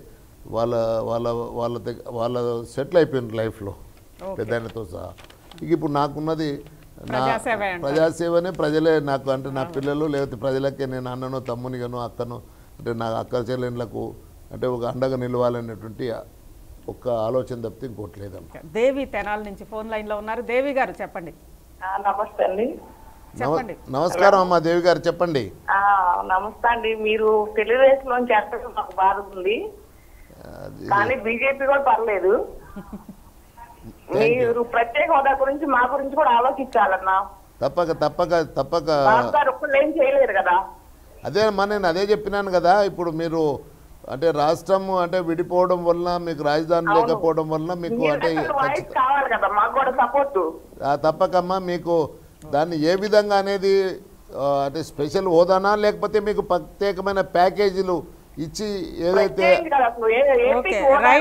రైట్ దేవి గారు ఆ రోజు చూసిండ్రమ్మా, ఆ రోజు మాట్లాడినారు. ఆ రోజు వాళ్ళు కాంగ్రెసే అడావిడిగా బిల్లు పెట్టడం వలన ఫ్యాగండ్ల లాస్ట్ డేస్లో అసెంబ్లీ అది పార్లమెంట్ లాస్ట్ డేస్లో పెట్టడం వల్ల ఇవన్నీ ఇబ్బందులు వచ్చినాయి. అందుకోసము ఇప్పుడు వాటిని అధిగమించేందుకు ప్రయత్నం చేద్దాం. ఓకే, ఇక నందా వనపర్తి నుంచి ఫోన్ లైన్లో ఉన్నారు. నందా గారు చెప్పండి. మేడం సారు ఉన్నారు, మాట్లాడుతున్నారు. బీజేపీ ఉన్నారు కదా, చెప్పండి నంద గారు. సార్ మీరు బీజేపీ ఉన్నారు కదా సార్, ఇందాక ఇప్పుడు టీడీపీలోకి వస్తే బాగుంటుంది సార్, మళ్ళీ పార్టీ పుంజుకుంటారు సార్ మన నారకర్నూల్లో. ఇప్పుడు నేను ఇక ఇప్పుడు మీరు అంటే ఇప్పుడు మా కాలర్స్ అంతా ఇట్లా మాట్లాడితే నాకు కొద్దిగా ఇబ్బందికరంగా ఉంటుంది. నేను ఇప్పుడు బీజేపీలోనే ఉన్నాను. మీకు ఏ కష్టాలు ఉన్నా మీ ఎంబడి నేను ఉంటానయ్యా, ప్రజల ఎంబడి నేను ఉంటాను. ఓకే, ఇక సుబ్బారావు గుంటూరు నుంచి ఫోన్ లైన్లో ఉన్నారు. సుబ్బారావు గారు చెప్పండి. నమస్తే డాక్టర్ జనార్దన్ రెడ్డి గారు. నమస్కారం, చెప్పండి సుబ్బారావు గారు. సార్ మీరు తెలుగుదేశం ఉన్నప్పుడు బాగా సంతోషంగా ఉంది సార్, మీరంటే బాగా మంచి అభిమానం. నేను ఈ తెలుగుదేశంలో 23 జిల్లాల్లో కూడా నన్ను అభిమానించే వాళ్ళు ఉన్నారు. ఆ రోజు ఉన్నారు, ఈ రోజు కూడా నన్ను అభిమానించే వాళ్ళు ఉన్నారు. ఇప్పుడు ఎందుకంటే ఇప్పుడు నా వ్యక్తిత్వానికి నేను పార్టీలు మార్చడం అనేది సమంజసమని నేనైతే భావించడం లేదు. ఒకటి తర్వాత ఇప్పుడు నేను ప్రజలకు సేవ చేయాలనుకుంటే ఏదో ఒకటి అది ఉంది. ఇప్పుడు అయితేనేమో ఇప్పుడు ఒక ఉద్దేశంతో నేను ఇవాళ ఈ అంటే ఇప్పుడు బచావ్ తెలంగాణ మిషన్ అనే దాన్ని పెట్టుకొని తెలంగాణలో ఇప్పుడు ఎక్కడ కూడా అన్నిటికీ ఒక వాచ్ డాగ్గా ఉంటాను. ఇక్కడ నిధులను దుర్వినియోగం కాకుండా, ఎందుకంటే గతంలో మాట్లాడిన వాళ్ళు అప్పుడు రాజీవ్ రహదారికి వాళ్ళు ఏమన్నారంటే నేను ఈ వంకర టింకర్లు పోతుంది, పాము లేకపోతుంది, దీన్ని చక్కగా చేయాలి, లేకపోతే నేను ఊరుకోను, నేను పని ఆపుతానన్న కేసీఆర్ 2 సార్లు ప్రెస్ మీట్ పెట్టిండు. మళ్ళీ ఏమైందో ఏమో వాళ్ళు పనులు ప్రారంభం టీఆర్ఎస్లు చేసుకొని షురు చేస్తే అది వంకర టింకర్ అనే అయిపోయింది. ఇప్పుడు మళ్ళీ దాన్ని సరి చేసేందుకు మళ్ళీ ఇప్పుడు 1400 కోట్లు 1500 కోట్లు పెడతాడంట. మళ్ళీ అదే కాంట్రాక్టర్కి ఇచ్చే పరిస్థితిలో ఉంది. అందుకోసం ఇటువంటివి కాకుండా ఇది ఇంకొకటి కూడా జరుగుతూ ఉందండి. ఇప్పుడు ఏ కాంట్రాక్ట్ ఇచ్చినా కూడా ఎలిజిబిలిటీ క్రైటీరియా కొంతమందికి కాంట్రాక్టర్లే ఎలిజిబుల్ అయ్యే పరిస్థితి ఉంది తెలంగాణలో. అది కూడా దానికి కూడా నేను ఒక ప్రత్యేకంగా చూస్తాను. అది ఆర్ఎండ్బి కానీ, అది ఇరిగేషన్ కానీ, అది ఇంకా ఏదన్నా కానీ ఆ పరిస్థితి కనిపిస్తుందమ్మా. దాన్ని కూడా మనం కంట్రోల్ చేయాలి. శివప్రసాద్ వైజాగ్ నుంచి ఫోన్ లైన్లో ఉన్నారు. శివప్రసాద్ గారు చెప్పండి. హలో సార్, మాట్లాడుతున్నారు, చెప్పండి. శివప్రసాద్ గారు చెప్పండి. Good evening. బాగున్నారా సార్? బాగున్నాను సార్. మీకు మేము పెద్ద అభిమాని అండి. Thank you brother, thank you. మీరు టీడీపీలో ఉన్నప్పుడు మీ మాటలు వినడానికి, మీ స్పీచ్ వినడానికి ఎక్కడ ఉంటే అక్కడికి వచ్చానండి మీటింగ్కి. Thank you brother. సార్ మీరు బీజేపీలో చేరారండి అనవసరంగా. టీడీపీలో ఉంటే మీకు మంచి. నేను ఇప్పుడు ఈ టీవీలో నేను పార్టిసిపేట్ చేస్తున్నది ప్రజల సమస్యలు ఏమైనా ఉంటే తెలుసుకొని వాటికి పరిష్కారం కోసమని. కానీ ఇప్పుడు నేను ఇప్పుడే చెప్పినాను కదా బ్రదర్, పార్టీలు మారడం అది ఇవాళ రేపట్లో చూస్తున్నాం, చాలా దురదృష్టం. ఇవాళ ఏ పార్టీలో ఎవడు ఎప్పుడు ఉంటాడో ఎప్పుడు పోతాడు. ఇంకొక విషయం కూడా చెప్తున్నాను, పార్టీలో వేరే పార్టీల టికెట్లకు గెలుస్తారు, ఇప్పుడు మంత్రులకు కొనసాగుతున్నారు. ఈ అసెంబ్లీలో ప్రధాన ప్రతిపక్షం ఏం చేస్తుందో నాకు అర్థం కాలేదు. ఇలా అసెంబ్లీ ఎట్లా నడవనిస్తారండి? ఇప్పుడు ఇంత అంటే బ్లటెంట్గా కాన్స్టిట్యూషన్ వైలేషన్ చేస్తే అసెంబ్లీని మీరు అడ్డుకునేది ఉండింది. ప్రధాన ప్రతిపక్షం అందరూ కూడా అడ్డుకోవాల్సిన బాధ్యత ఉండింది. ఇలా సెక్రటరియట్ షిఫ్ట్ చేస్తాని ముఖ్యమంత్రి అసెంబ్లీ జరుగుతున్నప్పుడే జీవో 166 ఇష్యూ చేస్తే అసెంబ్లీలో చర్చ ఉండదు. దాన్ని అసెంబ్లీని సజావుగా సాగనిస్తారు.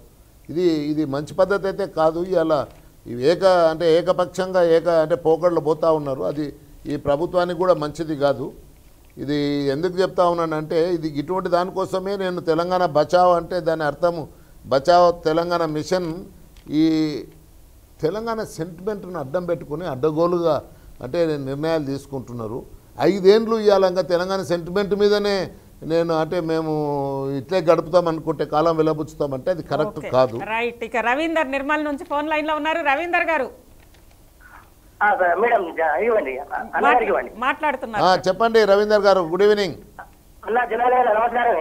నమస్కారం. నమస్కారం అన్న, మీరు తెలంగాణ ఉద్యమంలో కీలక పాత్ర వహించిండ్రన్న. అయితే ఇప్పుడు కూడా మీరు ఎప్పుడు కూడా ఈ అవినీతి మీద మీరు పోరాడుతూనే ఉండాలన్నా. మీరు ఎప్పుడు కూడా ఆరోగ్యంగా 100 ఏళ్ల పాటు ఈ తెలంగాణ మనకి కష్టాల మీద సుఖాల మీద అన్నిటి మీద అన్ని గమనిస్తూ మీరు ముందు నడవాలన్నా.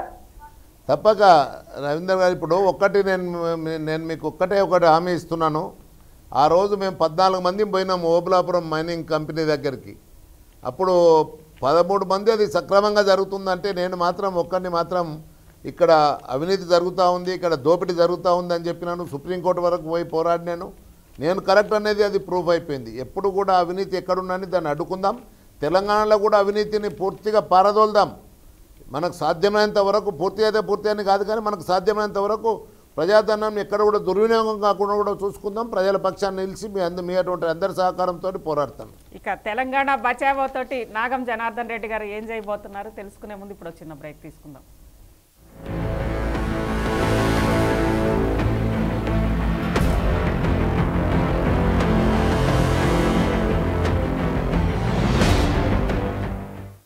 నాగం జనార్దన్ రెడ్డి గారు, ఇప్పటి వరకు వచ్చిన కాల్స్ అన్నీ కూడా ప్రజా సమస్యల మీద మీరు మాట్లాడాలి, మా సమస్యల మీద మాట్లాడాలి, ఇలా వస్తూ ఉన్నాయి. బీజేపీ పార్టీకి మీ ఉద్యమ కార్యాచరణకి రెండిటికి అసలు మ్యాచ్ కుదురుతుంది అంటారా? ఎందుకు కుదరదమ్మా? ఇప్పుడు ఇది నేను అంటే ఒక సామాజిక స్పృహ ఉన్నటువంటి వ్యక్తిని. నేను నా వృత్తిలో కూడా సామాజిక స్పృహతోటే పనిచేసినాను. ఈరోజు మంత్రిగా ఉన్నా, ఎమ్మెల్యేగా ఉన్నా, ప్రతిపక్షంలో ఉన్నా, అధికార పక్షంలో ఉన్నా, ప్రజల పక్షాన్నే ఉన్నాను. ఇవాళ కూడా నేను నాగం జనార్దన్ రెడ్డి గారు టీడీపీ నాయకులుగా ఉన్నప్పుడు కానీ లేదా స్వతంత్రంగా ఉన్నప్పుడు కానీ ఎక్కడున్నా కానీ ఒక బలమైన వాయిస్ అనేది ప్రజల తరపున వినిపిస్తూ ఉండేది. బీజేపీ నుంచి ఆ వాయిస్ వినిపించలేకపోతున్నారు అని అనేది, అంటే మిమ్మల్ని మాట్లాడనియట్లేదు అనేది ప్రజలందరూ కూడా అనుకుంటా ఉన్నారు. ఒకటమ్మా, నేను తెలుగుదేశంలో కూడా నన్ను ఎప్పుడూ బందీని చేయలేదు. బీజేపీ కూడా నాకంటే నా స్వేచ్ఛకు ఏదైతే ఉందో, నా మనస్తత్వం, నా వ్యక్తిత్వం, నా స్వేచ్ఛకు అడ్డంగా ఉంటారని చెప్పి మాత్రం నేను భావించడం లేదు. ఎప్పుడు వాళ్ళు ఏమి నాకు ఎలాంటి కట్టడి చేయలేదు, చేయరని కూడా నేను ఆశిస్తున్నాను. అది అటువంటిది ఏమి ఉండదు. ఇప్పుడు ఎందుకంటే సమస్యలు రైతులు ఇప్పుడు ప్రాజెక్టులు ఉన్నాయమ్మా. ఇలా మాకు 350 కోట్లు పెట్టిండ్రు మొత్తం జిల్లా ప్రాజెక్టులకు. 1000 కోట్లు పెడితే మొన్ననే మీరు చేసిన ఈ మధ్య కాలంలో మీరు చేసిన ఉద్యమాలకి నాగం గారు సెక్రటేరియట్ తరలింపు మీద మీరు పెద్ద ఉద్యమం చేశారు. అదేవిధంగా కోర్టుకు కూడా వెళ్ళారు. ఆ సమయంలో పార్టీ నుంచి మీకు అంత సహకారం కనిపించలేదు. అంటే అనేక ఇష్యూస్ లో కూడా మీరు మీ అంత దూకుడుగా పార్టీ ఉండదు. ఎందుకంటే బీజేపీ ఒక జాతీయ పార్టీ, అక్కడ ఒక నిర్ణయం తీసుకోవాలంటే చాలా సమయం పడుతుంది. కానీ మీరు ఎప్పుడు కూడా ప్రజల తరఫున తొందరగా స్పందిస్తుంటారు తక్షణమే. ఒకటమ్మా, స్ట్రాటజీ ఎప్పుడు కూడా ఏ సమయానికి ఆ సమయమే స్పందించాలి. దాని తర్వాత స్పందిస్తే దానికి విలువ ఉండదమ్మా. అందుకోసం నేను నా స్ట్రాటజీ ప్రకారంగా నేను నా స్పందన ఉంటుంది. ఇప్పుడు ఇది రైతులది అంటే నిజానికి చెప్పాలంటే ఇది చాలా పెద్ద సమస్య అమ్మా. ఏది ప్రాజెక్టులది మన అంటే నీళ్లు మనకు కావాలనుకున్నప్పుడు ఈ నిరుద్యోగ సమస్య కూడా యువకులది, ఇప్పటికే చాలా బాధేస్తుందమ్మా ఇప్పుడు. ఎందుకంటే ఆడ ఉద్యోగాలు కనిపిస్తున్నాయి, అందరికీ కనిపిస్తున్నాయి, కానీ ఆ రిక్రూట్మెంట్ కోసం ఎందుకమ్మా?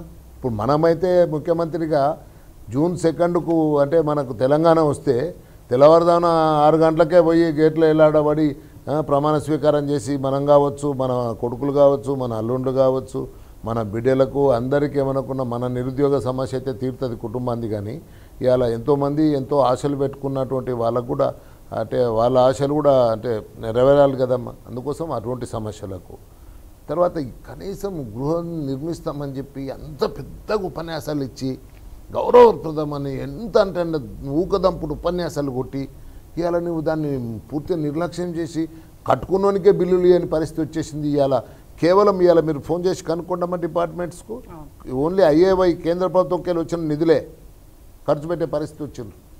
ఇది కరెక్ట్ కాదు కదమ్మా. ఓకే, ఇక రామస్వామి నాగర్ కర్నూలు నుంచి ఫోన్ లైన్లో ఉన్నారు. రామస్వామి గారు చెప్పండి.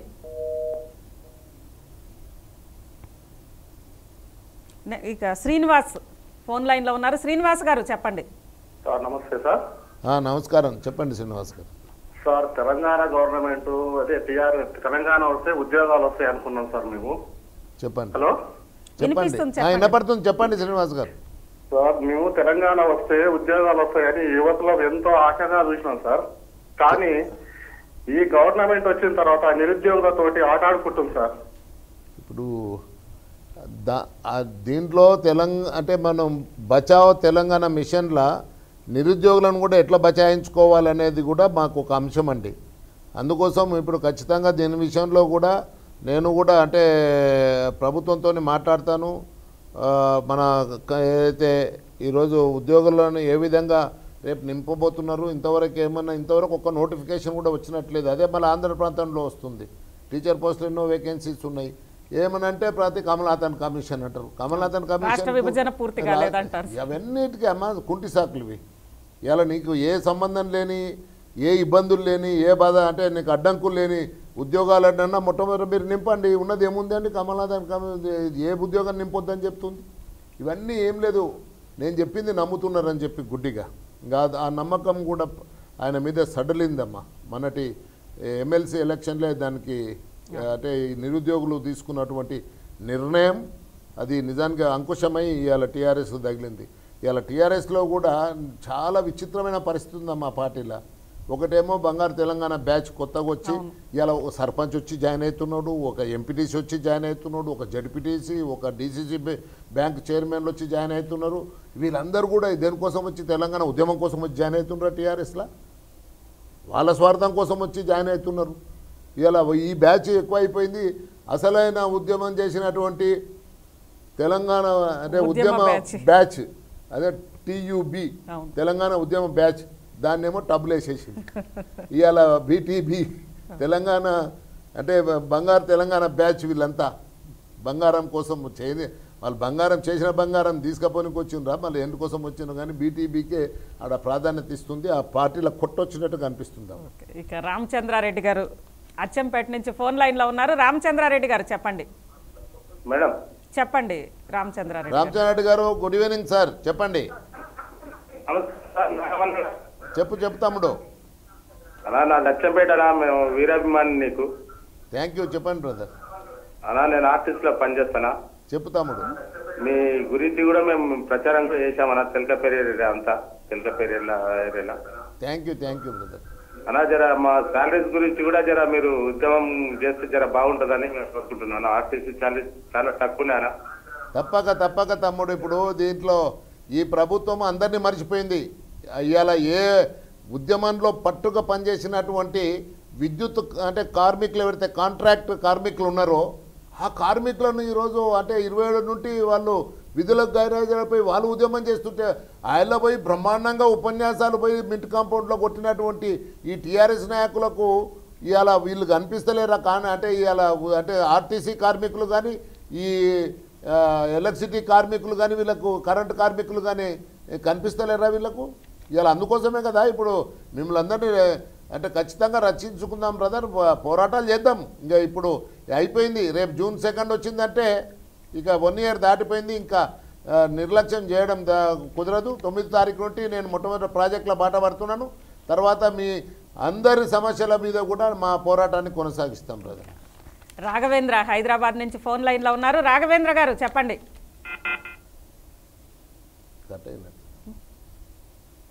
ఇక శంకర్ జగిత్యాల నుంచి ఫోన్ లైన్లో ఉన్నారు. శంకర్ గారు చెప్పండి. గుడ్ ఈవినింగ్ శంకర్, చెప్పండి బ్రదర్.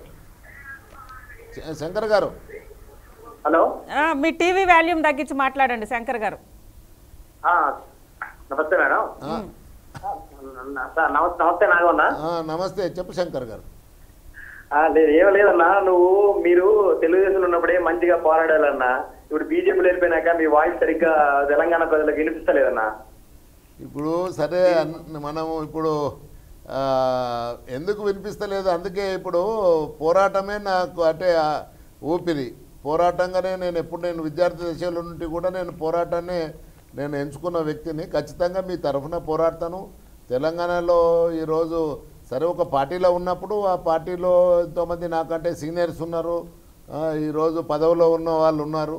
ఇప్పుడు సరే ఇప్పుడు నా వంతుగా నేను ఇప్పుడు అట్లీస్ట్ ఈరోజు బచావ్ తెలంగాణ మిషన్ ద్వారా అన్నా మీకు దగ్గర కావాలని, ప్రజల పక్షాన ఉండాలని, ప్రజల మధ్యన ఉండాలని, ప్రజా సమస్యల మీద పోరాడాలని నేను ఈ యొక్క కార్యక్రమం చేపట్టాను బ్రదర్. ఖచ్చితంగా ఈరోజు భరోసా యాత్రకు వచ్చినప్పుడు కూడా మీ దగ్గర కూడా ఎంత బ్రహ్మాండంగా నన్ను ఆదరించినారు. ఇలా ఎవరండి ఇలా తెలంగాణలో ఇలా సొంత డబ్బులు ఖర్చు పెట్టుకొని ఆ రోజు ఉద్యమం తీవ్రత తగ్గినప్పుడు 2011 మే 9 నాడే బ్రహ్మాండంగా 1,00,000 మందికి పైతోటి ఆ రోజు నాగర్కర్లో మీటింగ్ పెట్టి ఉద్యమానికి మళ్ళీ ఒక ఊతం ఇచ్చినాము. తర్వాత మీకు తెలుసు ఈరోజు ఆదిలాబాద్లో కానీ నిజామాబాద్లో కానీ పరిగి రంగారెడ్డిలో కూడా రోజు బ్రహ్మాండమైన బహిరంగ సభలు పెట్టినాము. అందరం ఐక్యమై పోరాడదాం ఉద్యమంలోనే ఐక్యత దీక్ష పెట్టి అక్కడ 4 రాజీనామా చేస్తే 102 మంది రాజీనామాలకు దారి తీసింది.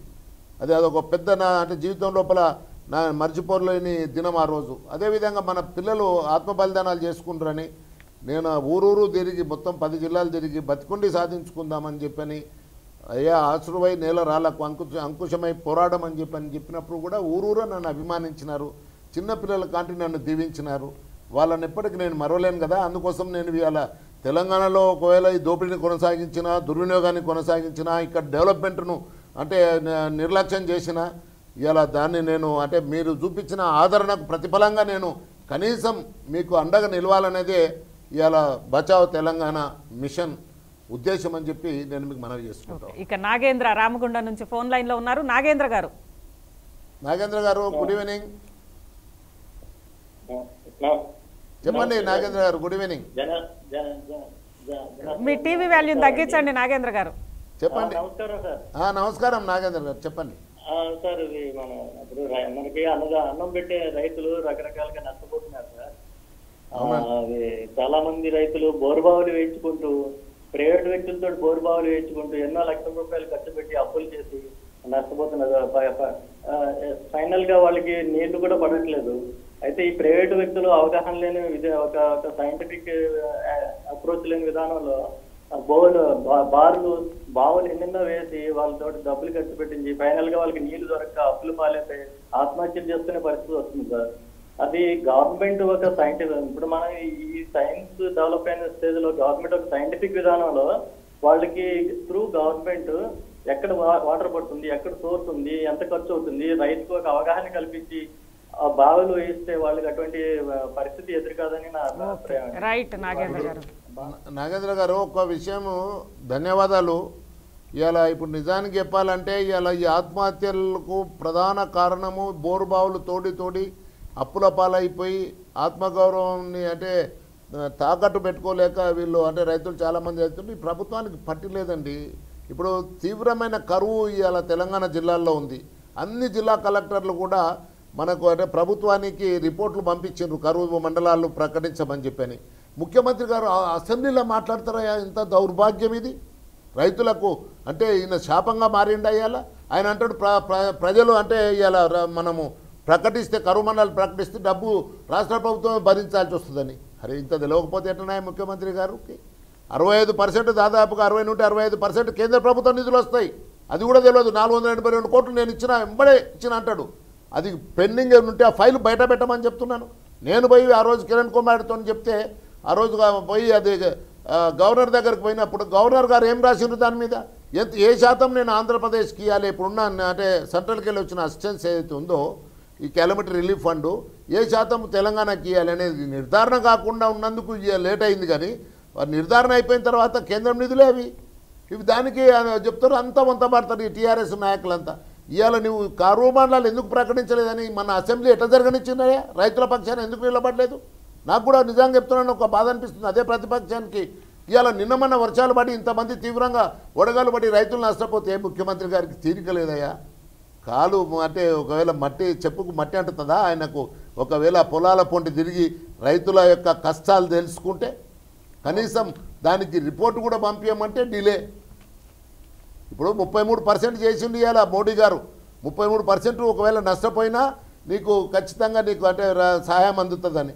కేంద్ర సహాయం వస్తుందయ్యా. ఇవాళ కేంద్ర సహాయం కోసమన్నా నువ్వు చేయండి, మీరు పంపించండి. అది కూడా మేము అంటే మిగిలిన మా పార్టీ అంటే శాసనసభ్యులతో కానీ అధ్యక్షులతో కూడా మాట్లాడతాం, దాని మీద ప్రెషర్ పెడతాం. ఖచ్చితంగా కేంద్రంలో అవసరం వస్తే పార్టీకి రాస్తాము. ఈ అంటే రైతులకు అండగా నిలుస్తుంది. దీని విషయంలో ఖచ్చితంగా బోర్ బావులు వేసేటప్పుడు ఒక సైంటిఫిక్ వే మీరు ఏదైతే అడ్వైజ్ చేసిండ్రో అది మంచి పద్ధతి. ఇవాళ ఉట్టిగా వేసేసి 10 బోర్లు వేస్తారండి పాపం. 10 గజాలకు బోర్ వేసినటువంటి సంఘటనలు కూడా నేను చూసిన.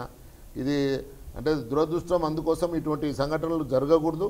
దీని విషయంలో ఖచ్చితంగా ఆలోచిద్దాం, ప్రభుత్వానికి కూడా సలహాలు సూచనలు ఇద్దాం. నవీన్ వరంగల్ నుంచి ఫోన్ లైన్లో ఉన్నారు. నవీన్ గారు చెప్పండి. 99 టీవీకి స్వాగతం అండి.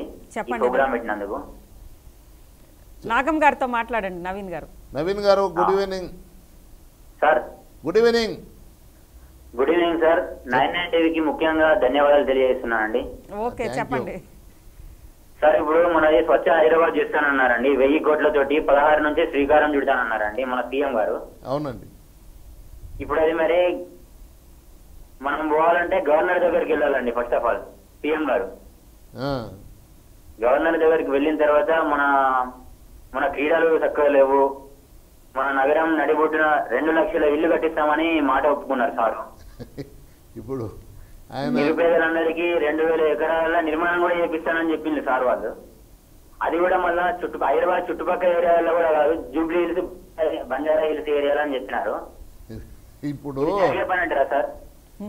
ఇప్పుడు ఆయన వాగ్దానాలు చేసిన అన్నిటినీ ఒక గ్రంథం అవుతుందయా. ఎందుకంటే మొన్న కరీంనగర్ పోయినప్పుడు కరీంనగర్ను నేను లండన్ లేక చేస్తా, న్యూయార్క్ లేక చేస్తా అన్నాడు. మననేమో హైదరాబాద్ను డల్లాస్ చేస్తాడు. అక్కడ కరీంనగర్ పోయితే ఎల్ఎండి ఉంది కదా, లోయర్ మానేర్ డ్యామ్ కింద బృందావనం మించిన తలదన్నిన పార్క్ నిర్మిస్తాడు 300 కోట్లతోటి. అవన్నీ మర్చిపోతారు, జనం మర్చిపోతారు, ఆయన మర్చిపోతాడు. ఇది ఇంకా ఆయన వాగ్దానాలన్నింటినీ అమలు చేయాలంటే మళ్ళీ అది అంటే ఏ విధంగా చేస్తా అనుకుంటున్నాడో మళ్ళీ అది చేస్తే చాలా సంతోషం. కానీ వాటిని కూడా ఒకసారి గుర్తు చేద్దాం. ఆయనకు అన్ని మొత్తం పేపర్లు కూడా అప్పుడప్పుడు రాస్తూనే ఉన్నాయి. ఆయన వాగ్దానాలు 1, 2, 3, 4 అనుకుంటా ఇలా పెరిగిపోతూనే ఉన్నాయి. ఇది ప్రభుత్వం ఆశలు పెట్టడం మంచిది కాదు. ప్రభుత్వం మొన్న కూడా వరంగల్కి పోయి మొత్తం చేసేసి అంటే మహబూబ్నగర్కి వచ్చేసి మొత్తం అన్ని ఇండ్లు అన్నీ కూలగొడతాం, కట్టిస్తాం, 2 అంతస్తులు 3 అంతస్తులు. ఇది అంటే ఒక అవగాహన లేని పరిపాలన సాగుతూ ఉందమ్మా, బాధ అనిపిస్తుంది. ఓకే. ఇక ఇప్పటివరకు చేసిన కాలర్స్ అందరూ కూడా నాగం జనార్దన్ రెడ్డి గారు బీజేపీ నుంచి బయటకు రావాలి, తన వాయిస్ గట్టిగా వినిపించాలి అని అంటున్నారు. భవిష్యత్ కార్యాచరణ కాలర్స్ స్పందన పట్ల నాగం జనార్దన్ రెడ్డి గారు ఏమంటారు తెలుసుకునే ముందు ఇప్పుడు చిన్న బ్రేక్ తీసుకుందాం.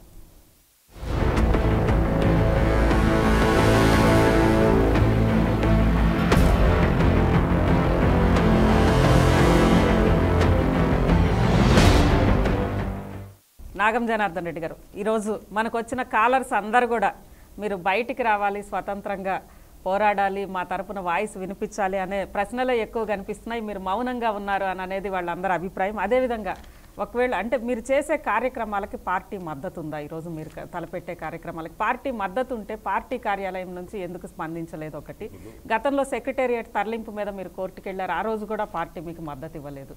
ఇలాంటి పరిస్థితుల్లో మీ ముందున్న కర్తవ్యం ఏంటి? ఇప్పుడు మద్దతు అనేది కదమ్మా, పార్టీ కార్యక్రమాలు పార్టీ చేస్తున్నారు కదా, వాళ్ళు చేసే కార్యక్రమాలు వాళ్ళు చేస్తున్నారు. నేను ఒక సామాజిక స్పృహ కలిగినటువంటి వ్యక్తిని. ఇప్పుడు దీంట్లో ప్రజల పక్షాన్ని నిలవాలనుకున్నప్పుడు పార్టీకి అంటే ప్రతిదీ పార్టీ ద్వారా సాధ్యం కాకపోవచ్చు. అదే మీరు చేసే కార్యక్రమాలు నాగం జనార్దన్ రెడ్డిగా చేస్తున్నారా, బీజేపీ నాయకుడిగా చేయబోతున్నారు? నేను నాగం జనార్దన్ రెడ్డిగా చేస్తున్నాను, బీజేపీ పార్టీలో ఉన్నాను. బీజేపీ పార్టీలో నాగం జనార్దన్ రెడ్డికి ఈ కార్యక్రమాలు ప్రజల పక్షాన్ని నిలవడము పార్టీకి వ్యతిరేకం కాదు కదమ్మా. ఇప్పుడు పార్టీకి నష్టమైతే లేదు కదా నేను చేస్తున్న దీంతో, పార్టీకి లాభమే జరుగుతుంది. ఇప్పుడు టీడీపీలో మీరున్న చాలా పెద్ద సంచలనంగా ఉండేవాళ్ళు, ఒక మంచి ప్రాధాన్యత ఉండేది, నెంబర్ 2గా ఉన్న పొజిషన్లో మీరు బయటకు వచ్చారు టీడీపీ నుంచి. అలాంటిది ఆ స్థాయి ప్రాధాన్యత బీజేపీలో మీకు లేదు, రావట్లేదు అనేది అందరు ఆవేదన. దీన్ని మీరు అంగీకరిస్తారా? నా వెల్ విషర్స్ అనుకోండి, నన్ను అభిమానించే వ్యక్తులు అనుకోండి, వాళ్ళు కొంత ఇటువంటివి నాకు ఎన్నో ఫోన్ కాల్స్ వస్తుంటాయమ్మా ఎవ్రీడే.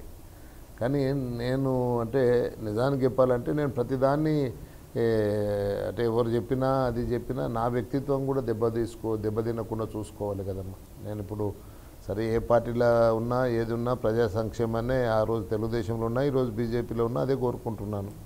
అందుకోసం దాన్ని నేను అంటే నా రాజకీయ భవిష్యత్తును పణంగా పెట్టే అంటే నేను తెలంగాణ ఉద్యమంలో పోయినాను. నా రాజకీయ జీవితం ఏమైపోయినా సరే నా రాజకీయ జీవితం నాకైతే తెలంగాణ కావాలనే నేను ఆ రోజు బీజేపీలో చేరినాను. దానికోసం నో రిగ్రెట్స్, వై షుడ్. కానీ బీజేపీలో మీరు ఈరోజు అసెంబ్లీలో మీలాంటి నాయకులు లేని లోటు స్పష్టంగా కనిపిస్తుంది అనేది అందరూ అనుకుంటున్నారు. అలాంటిది బీజేపీలో మీరు పార్లమెంటు సభ్యులుగా ఎందుకు పోటీ చేయాల్సి వచ్చింది? ఇప్పుడు ఆ రోజు అంటే నేనైతే అది లేదు, కిషన్ రెడ్డి గారి నిర్ణయం అది. ఆ రోజు రాజ్నాథ్ సింగ్ గారి దగ్గరకు పోయినప్పుడు పార్లమెంటు సభ్యులు అంటే నేనే ఒంటరైనా. నేను I never aspired for any post, I never aspired for any contest. సరే మంచిది, పార్టీ ఆదేశాల ప్రకారం పోటీ చేయడం జరిగింది. కానీ కొన్ని ఇబ్బందికరమైన పరిస్థితులు వచ్చినాయి పోటీలో కూడా. ఆ రోజు అక్కడ చర్చల్లో టికెట్ కానీ, నారాయణపేటలో మా పార్టీ తరఫున పోటీ కానీ, ఇప్పుడు ఇక్కడ కొన్ని 2 సీట్ల లోపల అంటే డిపాజిట్ అవ్వడం కానీ, ఇవన్నీ కొంత నా గురించి ప్రచారం చేసే పరిస్థితి కొన్ని నియోజకవర్గాల్లో లేకుండా పోయింది. అంటే పార్టీ నుంచి ఆ రోజు మీకు సహకారం అందలేదు? పార్టీ అంతా కాదమ్మా, పార్టీ అంతటా లేదు కదా జిల్లాలో. అది వచ్చినా అప్పుడు కూడా తెలుగుదేశం సపోర్ట్ తోటి వచ్చిండ్రు. ఇప్పుడు కూడా తెలుగుదేశం సపోర్ట్ వస్తుందంటే జడ్చర్లలో తెలుగుదేశం వాళ్ళందరూ పోయి, షాద్నగర్, జడ్చర్ల అండ్ దేవరకద్ర వాళ్ళందరూ పోయి నా కళ్ళ ముందరనే పోయి టీఆర్ఎస్లో పడారు. ఇవన్నీ ఉన్నాయి కొన్ని ఇబ్బందికరమైన పరిస్థితులు. అప్పుడప్పుడు జీవితం లోపల పదవులే ప్రమార్థంగా మాత్రం మంచిది కాదమ్మా. ఇలా ఎన్టీ రామారావు ఎంతమందికి రాజకీయ భవిష్యత్తును ఇచ్చిండమ్మా, ఇంక్లూడింగ్ చంద్రశేఖరరావు. ఇలా ఇప్పుడు అది మనం మర్చిపోవద్దు. ఇలా ఏదో మనం ఒకరిని కించపరిచేటట్టు మాట్లాడడం కూడా కరెక్ట్ కాదు. ఇక చిరంజీవి భద్రాచలం నుంచి ఫోన్ లైన్లో ఉన్నారు. చిరంజీవి గారు చెప్పండి. నాగం జనార్దన్ రెడ్డి గారితో మాట్లాడండి. కృతజ్ఞతలండి. నాగం జనార్దన్ రెడ్డి గారి గ్రేట్ లీడర్ని మాకు ఇంట్రడ్యూస్ చేస్తున్నారు. నమస్కారం. నమస్కారం సార్. చెప్పండి. టీడీపీలో ఉన్నప్పుడు ఒక సింహంలాగా పార్టీని ముందు నడిపించారండి మీరు. ఇప్పుడు అలాంటిది టీడీపీని మీరు బీజేపీలోకి వెళ్ళిన తర్వాత ఇప్పుడు మీరు ఈ 99 టీవీనేమో మీరు మెచ్చుకుంటున్నారు, ఇప్పుడేమో నాకేమో 99 టీవీలో అజిత గారు ఏమో నన్ను ఇబ్బంది పెడుతున్నారు. ఇప్పుడు నేను తెలుగుదేశంలో ఉన్నా, బీజేపీలో ఉన్నా, నేను సింహంగానే ఉంటుందండి, పులిగానే ఉంటుంది. కానీ అది ఇప్పుడు మా కార్యకర్తలు కూడా ఏం సార్ పులి లేకుంటే ఇవి అలా పిల్లి లేక అయిందని కూడా కొంతమంది మాట్లాడుతున్నా. నేను చెప్పినాను, అరే కొద్దిగా అప్పుడప్పుడు పడుకున్నంతట్లనే ఆ పిల్లేం కాదు, లేచినప్పుడు అది మళ్ళీ గర్జిస్తుంది అని చెప్పినాను. ఇప్పుడు లేచినాను. కానీ నాగం జనార్దన్ రెడ్డి గారు, ఇక్కడ నాది కూడా ఒక మాట. ఈరోజు బీజేపీలో కూడా మీరు సింహంలాగా ఉన్నానంటున్నారు, సింహం బీజేపీలో కూడా సింగిల్గా ఉందని మేము అంటున్నాము, కాదంటారా? సింగిల్గా ఏముండదమ్మా, ఏముండదు. పార్టీ ఎన్కో ఉంటుంది. ఇప్పుడు నేను ఇంతకుముందు నేను TV9లో ఒకరోజు ఇంటర్వ్యూ ఇస్తూ 4-5-6 నెలల కింద చెప్పినాను, పార్టీ ఎంబడి నేనైనా పోవాలి, నా ఎంబడి అంటే నా బాటలో వాళ్ళని నడవాలి ఇలా. ఎందుకంటే మనం ప్రజల మధ్యకి వెళ్ళిపోవాలనేదే నా ఆకాంక్షమా, అంతకుమించి ఏం లేదు. ఇలా పార్టీ ఒక నిజానికి చెప్పాలంటే ఒక బాధ్యత కలిగిన పార్టీ కదా మాది ఈరోజు. అందుకోసం మనం కూడా నిబద్ధతతోటే పనిచేయాలి. ఆ నిర్మాణంలో ఇమ్మడాలంటారు. ఇమ్మడాలి. నరసింహులు మహబూబ్ నగర్ నుంచి ఫోన్ లైన్లో ఉన్నారు. నరసింహులు గారు చెప్పండి. నమస్తే మేడం. నరసింహులు గారు, నాగం జనార్దన్ రెడ్డి గారితో మాట్లాడండి. నమస్తే చెప్పండి తమ్ముడు నరసింహులు గారు. బాలనార్ మండలం సూరారమణ. చెప్పండి తమ్ముడు. ఎలక్షన్ లో మీ ప్రచారంలో 10 బూత్లకు ఇన్ఛార్జ్ కూడా ఉండిందేనా? Thank you. చెప్పండి బ్రదర్. అమ్మ సర్పంచ్ ప్రస్తుతము. Thank you. విషయం ఏంటంటే మీరు తీసుకున్న విషయం చాలా మంచిదే. ఈ మిషన్ కాకతీయ అంటున్నారు, ప్రస్తుతం వాగుల్లో ఉన్నటువంటి ఇసుకను తవ్వుతుంటే దాన్ని పట్టించుకున్న నాదులు లేదు సంవత్సరం నుంచి కూడా. దాదాపు అన్ని గ్రామాల్లో ఇదే ఉంది. దాన్ని అరికడితే ఫస్ట్ మనకు ఉన్న నీళ్లను క్యూరింగ్ చేసుకోవడానికి అవకాశం ఉంటుంది, నిల్వ చేసుకోవడానికి అవకాశం ఉంటుంది. ఇంకా వాటర్ గ్రిడ్ అంటున్నారు. ఇప్పుడు ఎండాకాలంలో గ్రామాల్లో నీళ్లు, అన్ని ఇళ్ళకు నల్లలు ఉన్నాయి. దానికి ఉన్నటువంటి బోరు అంటే నీరు వ్యవస్థ లేదు. ఈ బోర్లకు నిధులు మంజూరు చేయకుండా ఎప్పటి నుంచో 10 సంవత్సరాల నుండి పేరుకుపోయినటువంటి కరెంటు బిల్లులు కట్టమంటే అని గ్రామ పంచాయతీల వెంబడి పడుతున్నారు.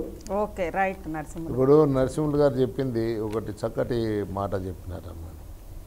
ఇప్పుడు ఈ మిషన్ కాకతీయ అనేదాన్ని అక్కడ చిన్న ఏదైతే ఉందో అవి సరి చేసుకొని అందరికి కూడా నీళ్లు దాపించే అవకాశం ఉంది. ఇవాళ కొత్తగా వచ్చింది ఏం లేదమ్మా. ఇవాళ మొత్తం తెలంగాణ రాష్ట్రంలో ఇవాళ సూటికి ప్రభుత్వాన్ని అడుగుతున్నా, ఎన్ని సిపిడబ్ల్యూఎస్ అంటే స్కీములు ఉన్నాయి, ఎన్ని వాటర్ ట్రీట్మెంట్ ప్లాంట్లు ఉన్నాయి, వాటి కెపాసిటీ ఎంత డబ్బు ఖర్చు పెట్టినారు, ఎన్ని ఊర్లకు ఇస్తున్నారని లెక్కలు చేయమని చెప్పండి. ఆ రోజు ఎంత ఖర్చు అయింది? నేను గట్టిగా అడిగితే ఏమంటున్నారు, నేను పంచాయతీరాజ్ శాఖ మంత్రిగా చేసిన ఆయన 40 లీటర్లు ఇచ్చినాము, ఇవాళ మేము అంటే మీరు ఇచ్చిండ్రు మేము 100 లీటర్లు చేస్తున్నామని. 100 లీటర్ల కోసం 40,000 రూపాయలు తగలబెడతారా వీళ్ళు? అది కూడా నేనేం చెప్తున్నా, ప్రాజెక్టులు పూర్తి చేసుకోండి, దగ్గర తీసుకుంటే చారణలో 20 పైసలనే మొత్తం కంప్లీట్ అయిపోతుంది కదా. ఇప్పుడు అందుకోసం ఈ కరెంటు బిల్లులు, ట్యాక్సులు ఇవాళ ప్రజల దగ్గర అన్ని వసూళ్ళకే, ఈ వసూళ్ళు ప్రభుత్వం దాని మీదనే కాన్సన్ట్రేషన్ చేస్తుంది ఇవాళ. అందుకోసం ఇప్పుడు ఈ ప్రభుత్వం కొద్దిగా అంటే ప్రయారిటీస్ నిర్ణయించడంలో మాత్రం వైఫల్యం చెందిందమ్మా. ఇక సుభాష్ చివరిగా బైంసా నుంచి ఫోన్ లైన్లో ఉన్నారు. సుభాష్ గారు చెప్పండి. సుభాష్ గారు గుడ్ ఈవినింగ్. చెప్పండి బ్రదర్. సార్ నమస్కారం. సార్ నమస్కారం. సుభాష్ గారు మీ టీవీ వాల్యూమ్ తగ్గించండి. భద్రాచలం నుంచి మన 7 మండలాలు ఆంధ్రలో కలిపి కదా సార్? అవును తమ్ముడు చెప్పండి. అయితే తిరిగి మన తెలంగాణలో కలపడానికి మీరు ఏ రకమైన పోరాటం చేస్తారు సార్?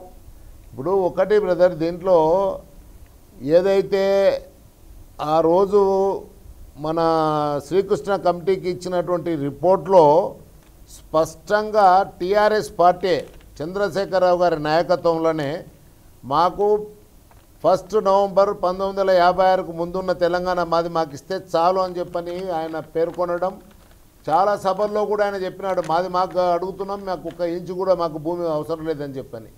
ఇంకా ఇప్పుడు అట్లయితే ఇంకా ఎక్కువ నష్టపోయే వాళ్ళం మనం. కనీసం ఇప్పుడు ఇదైనా మనం అంటే కాపాడుకోగలిగినాము. అది కూడా అయితే ముంపు గ్రామాలు ఇచ్చింటే సరిపోతుందనే ఆ రోజు మనం 134 గ్రామాలకే మనం పరిమితం చేయమని చెప్పని నేను అంటే ఆ రోజున్న ఇబ్బందుల్లో మీరు ఢిల్లీలో 23 రోజులు నేను అక్కడ కూర్చొని ప్రతిదీ క్షుణ్ణంగా డిస్కషన్ చేయడం జరిగింది. ఆ రోజున్న అధికారంలో ఉన్న పార్టీ అనాలోచితంగా తొందరపడి నిర్ణయాలు తీసుకోవడం వలన బిల్లు కూడా ఏదో తరిమినట్టు బిల్లు పెట్టడం, సరిగ్గా సమగ్రంగా లేకపోవడం, ఈరోజు అంటే మనకి తర్వాత ఆర్డినెన్స్ బిల్లు రూపంలో తీసుకొచ్చింది బీజేపీ పార్టీనే. ఇప్పుడు ఒకసారి అక్కడ ఒక అష్యూరెన్స్ ఇచ్చినప్పుడు ఆ అష్యూరెన్స్ను నెరవేర్చిండ్రు దాంట్లో. అప్పుడు మేము కూడా మేము చెప్పింది 134 గ్రామాలకు ఏమని చెప్తేనే ఆ రోజు అంటే మా పార్టీ ఒప్పుకున్నది. ఏది బిల్లు ఆ డిస్కషన్ అప్పుడు లోక్సభలో ఈ చర్చ రాలేదు, ఓన్లీ ఇది రాజ్యసభకు వచ్చిన తర్వాతనే వచ్చింది. ఓకే, చివరిగా చెప్పండి నాగం జనార్దన్ రెడ్డి గారు, మీ ఆదర్శాలకి బీజేపీ సిద్ధాంతాలకి మధ్య వైరుధ్యం లేదంటారా? ఇప్పుడు వ్యక్తిగా మీ ఆదర్శాలకి బీజేపీ సిద్ధాంతాలకి అది నేను నేను ఇప్పుడే చెప్పినానమ్మా, నేను అంటే స్ట్రేట్ ఫార్వర్డ్గా మాట్లాడే వ్యక్తిని. ఇప్పుడు నాకు ఎందుకంటే నేను ఒక పార్టీలో అంటే నమ్మి నేను ఆ పార్టీలోకి వచ్చినాను, సిద్ధాంతాలను ఒప్పుకొని వచ్చినాను కదా. ఒక పార్టీలో సభ్యత్వం ఆచరణలో కూడా ఏం కష్టం ఏముందమ్మా. ఇప్పుడు నేను ఒకటే కోరుకుంటున్నాను, ఇప్పుడు అందరం సమానంగా ఉండాలి, అన్ని మతాలను సమానంగానే గౌరవించుకోవాలి. మనం అందరము అంటే భేదాలను పేదలను అన్ని అణగారిన వర్గాలకు అందరికి కూడా సరైన ప్రాతినిధ్యం ఉండాలనేది కోరుకుంటాము. అందరం కలిసిమెలిసి జీవించాలని చెప్పని నా యొక్క అది ప్రభుత్వాలన్నీ కూడా ప్రజలకు అండగానే ఉండాలి, అది కేంద్రం కానీ రాష్ట్ర ప్రభుత్వాలు కానీ. ఈరోజు నేను ముఖ్యంగా ఒకటి విజ్ఞప్తి చేసేది ప్రజలకు కూడా, మీరు ఇప్పుడు ప్రభుత్వం చేపడుతున్న కార్యక్రమాలు, ఇప్పుడు మిషన్ కాకతీయ ఉంది, ఇప్పుడు వీళ్ళు ఎప్పుడు పనులు ప్రారంభించాలి, చెరువు పనుల రిపేర్లు అక్టోబర్ నవంబర్కి వెళ్ళి ప్రారంభించి మే ఎండింగ్కి క్లోజ్ చేస్తారు. ఇంకా మే ఎండింగ్ రేపటి నుండి ఇప్పుడే కొన్ని పనులు ప్రారంభమే కాలేదు. రేపు వీళ్ళు ప్రారంభించిన 10 దినాలకు వర్షం వచ్చేస్తే ఆ బిల్లులు ఎట్లా రికార్డ్ చేస్తారు, అసలు కాగితాల మీద రికార్డ్ అయిపోతాయి. అది కాబట్టి విజిలెంట్గా ఉండమని చెప్తున్నాను. ప్రతి గ్రామంలో ఉండేటువంటి యువకులకు, ముఖ్యంగా ఎవరైతే విఘ్నులు ఉన్నారో వాళ్ళందరికీ నేను విజ్ఞప్తి చేస్తున్నాను, ఎక్కడ కూడా మన ప్రజాధనం లూటీ కావద్దు. రోజు అవసరం వస్తే ఇవాళ సెల్ ఫోన్లో కూడా ఫోటోలు తీసుకోవచ్చు, వాళ్ళు ఎంత తీస్తున్నారు. గతంలో ఎన్ఆర్ఈజేఎస్లో తీసిన గుంతలను, మీరులో తీసిన గుంతలను, రైతులు ఎవరైనా కొట్టుకపోయిన తీసిన గుంతలను కూడా దాన్ని కలిపేసి మొత్తం ఇవాళ మెజర్మెంట్ చేసే ప్రమాదం కూడా ఉంది. అది కూడా చూడండి. అలుగులు చక్కగా ఉంటే మళ్ళీ దాంట్లో ఏదో రిపేర్ చేసిన రాసే ప్రమాదం ఉంది. చెట్లు 10 ఉంటే దానికి ఎంత ఖర్చు పెట్టి తీసేస్తుండో చూడండి. ఇప్పుడే నేను చెప్పినట్టు రిబిట్మెంట్లు అవి ఇవన్నీ అనవసరంగా గట్టిగా 100 ఏళ్ల కింద వేసిన రిబిట్మెంట్లు 3-4 పడితే లేవని రాళ్ళను కూడా పోక్లైన్లు పెట్టి తీసేసి ఇవాళ మళ్ళీ దాన్ని అంటే ఇప్పుడు ఆ రాయి మెత్తగుందో ఏమో మళ్ళీ ఇప్పుడు గట్టి రాయితో కడతామంటే ఇది విచిత్రమైన పరిస్థితులు దీంట్లో వచ్చినాయి. అదేక ఎక్కడ కూడా ఎస్టిమేట్లు చేయలేదు. ఇవాళ ఇప్పుడు నీటి లభ్యత ఎట్లా ఉంది అనే దాన్ని కూడా స్టడీ చేయలేదు. ఈరోజు ఈ యొక్క ఎస్టిమేట్లన్నీ బూస్టప్ చేసిండ్రు. ఈరోజు అంటే దుర్వినియోగం చాలా ఉంది దీంట్లో. చాలామంది ఏమనుకుంటారంటే థీమ్ చూసి, అడ్వర్టైజ్మెంట్లు చూసి బ్రహ్మాండంగా ఆనందపడుతున్నారు. మళ్ళీ 1 సంవత్సరం అయిన తర్వాత వాళ్ళ ముందర కూడా నేను అడ్వర్టైజ్మెంట్లతో వచ్చి మాట్లాడతాను. ఓకే, చివరిగా మీరు బీజేపీలో ఎంతకాలం కొనసాగుతారు? అంటే అందరు కూడా కాలర్స్ అందరు బయటకు రమ్మంటున్నారు కదా, వాటికి మీరు? నాకు అది ఆలోచన లేదమ్మా, ఆలోచన లేదు. ఎందుకంటే నేను అంటే నేను ఇవ్వాలనే కాదు, నేను జనసంఘలో ఉన్నా. అవును, ఏది మీ మూలాలు బీజేపీ నుంచే ఉన్నాయి. నా మొట్టమొదటి నేను ఉన్నది నేను జనసంఘంలోనే ఉన్నా. అప్పుడు కూడా తెలంగాణ కోసమే బయటకు వచ్చినమ్మా. అప్పుడు కూడా సమైక్య అంటే అప్పుడు ఏమైనా ఇంటిగ్రేషన్ అనేది, మేము సెపరేటిస్టులము, వాళ్ళు ఇంటిగ్రేషనిస్టులుగా ఆ రోజున్న ఏబీవీపీ కానీ. ఈ రోజు కూడా ఒకవేళ బయటకు రావాల్సి వస్తే తెలంగాణ కోసం బయటకు వస్తానంటారు. ఇప్పుడు నేను అదేం లేదమ్మా, ఇప్పుడు తెలంగాణ కోసం పోరాడుతున్నామా. 67 ఏళ్ళ వయసు ఇప్పుడు నాకు. ఆ రోజు నేను 19-20 ఏళ్ళ వయసు అప్పుడు ఒక దిక్కు తుపాకీ గుళ్ళు ఉంటే ఆ గుళ్ళను తప్పించుకొని మోటార్ సైకిల్ మీద పరిగెత్తిన రోజులు అవి. మేము ఏదాన్ని మా జీవితాలను లెక్క చేయకుండా పరిగెత్తిన రోజులు. ఈరోజు కొద్దిగా అంటే నాకు బాధ్యత కూడా ఉంది కదా, ఇప్పుడు ఇన్నేళ్ళ అనుభవం ఉంది. ఆ అనుభవాన్ని కూడా తెలంగాణకు అంటే అభివృద్ధికి ఉపయోగపడాలి.